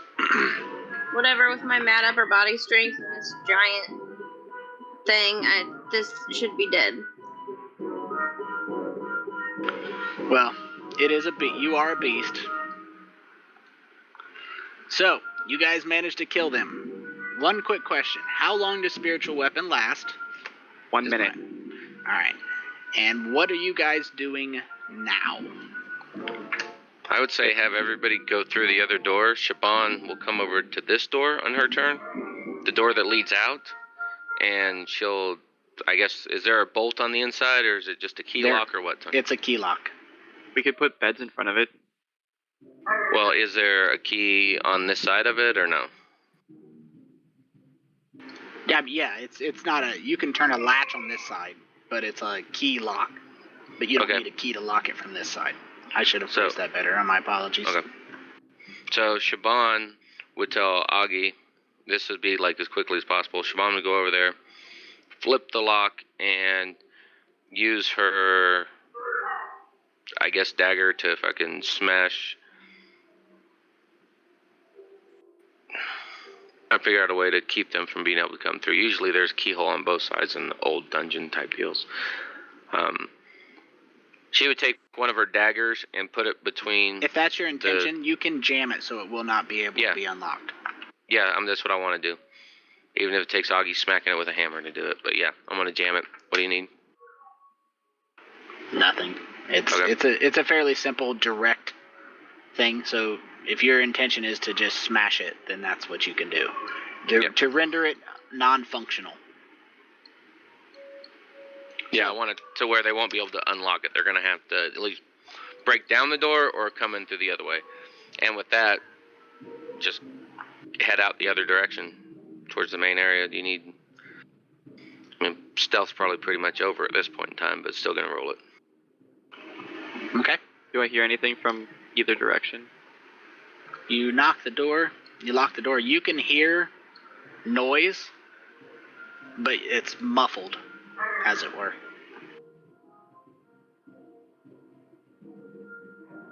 Okay. You easily undo the door there. And across the hall, you can see another door, and to the right, assuming you're peeking around, Yes. you can see the familiar balcony. Okay. Go to this door, and you need another perception, or is my perception still Your good? from last? perception's fine. Okay. You can see and hear people on the floor below. Nothing through the area to the north? Just a solid door. Okay. Is it locked? It is not. It is actually slightly ajar, but you still cannot hear anything. Okay, Siobhan's gonna push the door open real quick. Take a look inside. Okay. Two things. I'd give you a description, then I'll provide you two extra pieces of information. The shelves are lined with old bookshelves. I'm sorry, the walls are lined with old bookshelves. Most of them are empty, but one shelf has been cleared and restocked with a selection of tomes. The one you can see to the right. A single bunk sits under a narrow window at the far end of the room. Near a small desk, a wooden chair, and a chest. The floor looks wet. So you can guess this possibly was a library at one time. It's being used as kind of a makeshift bedroom. There is a clearly secret door right here. I messed that up. I can clear that. So there is clearly a secret door. Let me get another S. Let's get a smaller S. Use this S. Right here on this wall. Up in this corner. I can't place it any further to the left or else it will disappear, but there's a secret door right there and it's standing slightly ajar. Vaughn's gonna go up to it, do a real quick cursory look through, and see if she can see anything beyond it. Should we move out into the hall just as a support? Yes, please, or at least have Augie stand in the entranceway. You peek inside, and this large semicircular room occupies the entire western half of this floor of the keep. There are narrow windows that look out over the outside, and the furnishings are very plain. There's a bunk, a wooden table, a couple of chairs, several large chests occupy this room. Okay, so there's nobody in there? There is not. Okay, the covers on the bed have been thrown. Yeah. Gotcha. So let's go after the main area. Remember, there's people... This thing overhangs the actual floor on the rest of it. So do you all want to go down one side or split up? Half go down one side, half go down the other? Magic user with a magic user with a melee, and then Siobhan will stand up top and see what she can see and where it would be best used for. Yeah, if we all went down the same staircase, we just get bottlenecked. So let's go. Falcor, do you want to go to the south way down, and Augie will go north, and then I don't care which magic user goes with which. Did you want me to stay up and shoot with arrows, or? What is your... Okay, out of character, are you a strength or a dex fighter? My strength is higher, but I was building towards dex. That was my fault. I didn't reveal enough of it. Here you go. For everybody to take a look. There's the balcony and the stairs everyone was talking about. So you guys can mark on the map if you want to discuss or plan accordingly. So you're going to be primarily a dex fighter? Yeah, I was planning on it. Okay, so you just have a long sword and then your long bow probably, right? Yeah. What's your AC at? 16 when I'm using my longbow, 18 when I'm using my longsword. Because I have a shield. Okay. Well, you have one of the higher ACs. If you wouldn't mind for at least this one, since we got two avenues, taking one as melee. Because Augie, I think, has a 17 or 18, right, Augie? Yeah, I was 17. Yeah, and I have a 17 as well. But if you wanted to take one of them, since there's a double avenue here, we'll definitely use you as a dex-based if that's where you're going for. But for this one, I think it would probably be best to have you as one of the front lines to smack heads together so they don't flank us from behind.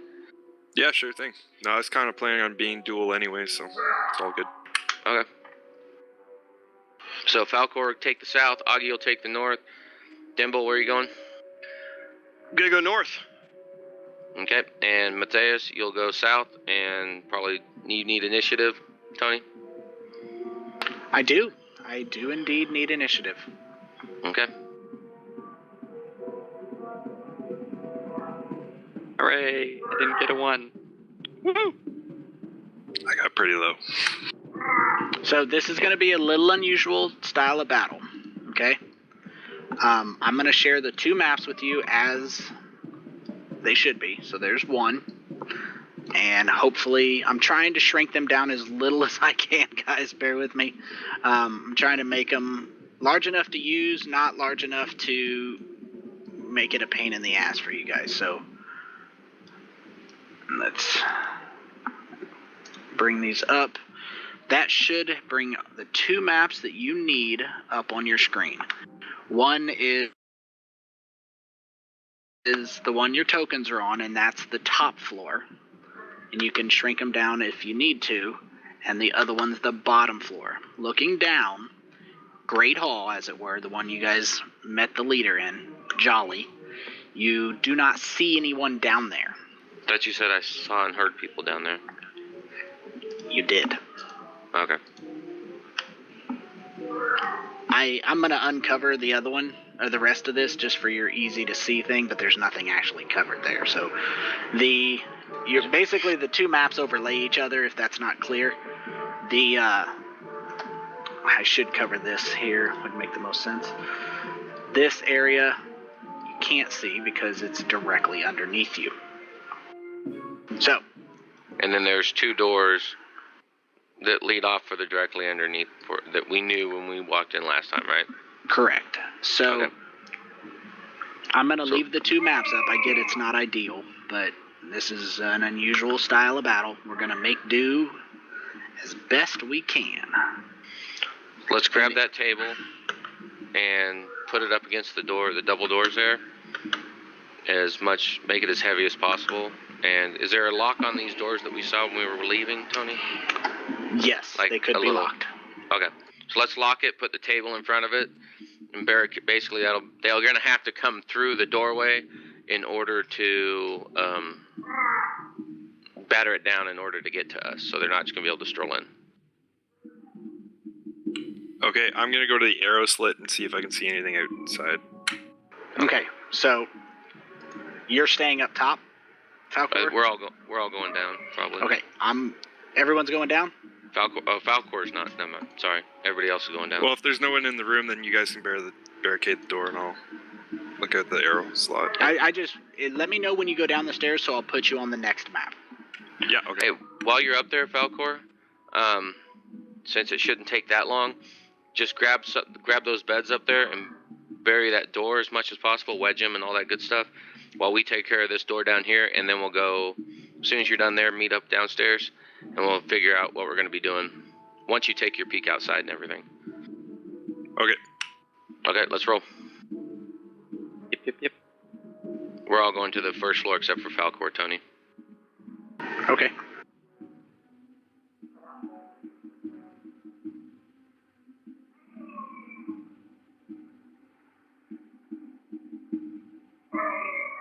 So, Dimble, you're going down, right? The north stairs? Yep. So, I'll put you 2 there, and Matthias and Shaban, you 2 are going down the south stairs. Yes. Suppose so. Try not to seem so enthused. I'll be in front of Matthias. I got the higher armor class. Yes, I have 15 AC. Yeah, maybe you need to invest in some better armor. I also need to invest in some strength because I cannot carry heavy armor. Fair enough. Can't help you there. So, you guys step down, and you guys can move all you want. That's where I put you because I didn't want to force you to move anywhere. Okay. Shaban's gonna look underneath the area to make sure there's nobody hiding, waiting for them. Yeah, there are. There are people hiding, waiting for you. Okay. So, Oh crap. this is unmasked here. Hold on, Nagi. She can move there. You guys can move Okay. where you want when you come down the stairs. and you see the leader and his 2 guards. They weren't placed because people can't fucking do this. So move where you want to move, right to there. Obviously, you can't run right up on someone, but I'd say from where Augie is to the right, the bottom of the staircase east, you can move anywhere you want before I lock the tokens. I'll throw you a description. Okay. So, one particular site catches your eyes. When you move down, you notice the 2 crushing wave reavers looking very crushing and wavy. And the person, Jolly Grimjaw, is very clearly the same person, but he seems to look slightly different than previous. He is carrying... I lost his character sheet. There it is. He is, he's carrying... I lost it. There it is. A maul, a large hammer. His doesn't look like it's very expensive, but he looks slightly different than when you previously saw him. He looks like a bipedal boar. He looks like he's a boar / human, possibly a lycanthrope of types. Let him bite you. Let him bite you, Augie. No way. Can you imagine a Goliath wereboar? An enraged Goliath wereboar. Right? Holy shit! That'd be awesome. So, as you step down, you take a look, and the wereboar... Did that come through? The picture? Oh, sound. Nice. You get some oinks in your general direction, and he growls at you and says, "So you've come back for more than food. You will regret that decision." And he charges at you. Since he knew you were there, and you knew he was there, no one's going to have surprise. Since this is I removed your spiritual weapon, by the way, because it's been more than a minute. Fair enough. Since this is going to be a battle that's going to take longer than the 30-40 minutes we have left, I would like to, 1, postpone this until next game. 1, because it's going to take longer, and 2, because I want you guys to be fresh when we fight this battle, since you are trapped. At this point, it's not really clear who's trapped where. Either you're trapped in with them, or they're trapped in with you. Yeah, we all know who you're talking about. It's okay. You can put her to bed. Who am I talking I'm not the one that has to get up at 6 in the morning. It's true. It's true. And I have to be up at 4:40, which is 5 hours from now. Dude. Yikes, Dash. Okay, yeah, definitely. We'll link up So- next week. Yeah, it's 10:30. I see what. Yeah, it's 5 hours. Who can't work on 5 hours of sleep? I do it. Yeah, I do it. Directing planes. Yeah, that sounds safe. He's not directing planes anymore. I'm not. I He's doing changed jobs. paperwork. Well, what are you doing now? Basically aviation paperwork. Oh, then that doesn't matter. He's a secretary. I can still crash planes. It just takes a little longer. It takes like an hour for me to crash planes. So, like, what's even the point? Right? I mean, if you're gonna do it. You realize you're now on a watch list, right? They've been monitoring I'm Soul. fully aware that I'm on a watch list. I've been on a watch list for a minute. You don't need to worry about that. So, I will leave up the server. If anybody wants to take a look at their character sheet or do anything, I can't say right now whether or not if we can have a game next week. I have to see if I am scheduled to work at night. I may or may not. So stand by. I'll send you an email, let you know. And Tanner, you said not next week, the 18th, but the week after, the 25th. You may or may not be available, right? That is correct. Okay, I will let you know as soon as I can what the plan is for next week, and things should be returning to normal here in the next few weeks. and we should be back on schedule. Does anybody have losing any? Matt? Yeah, well, Matt's a Which is douche. improvement. Count. What?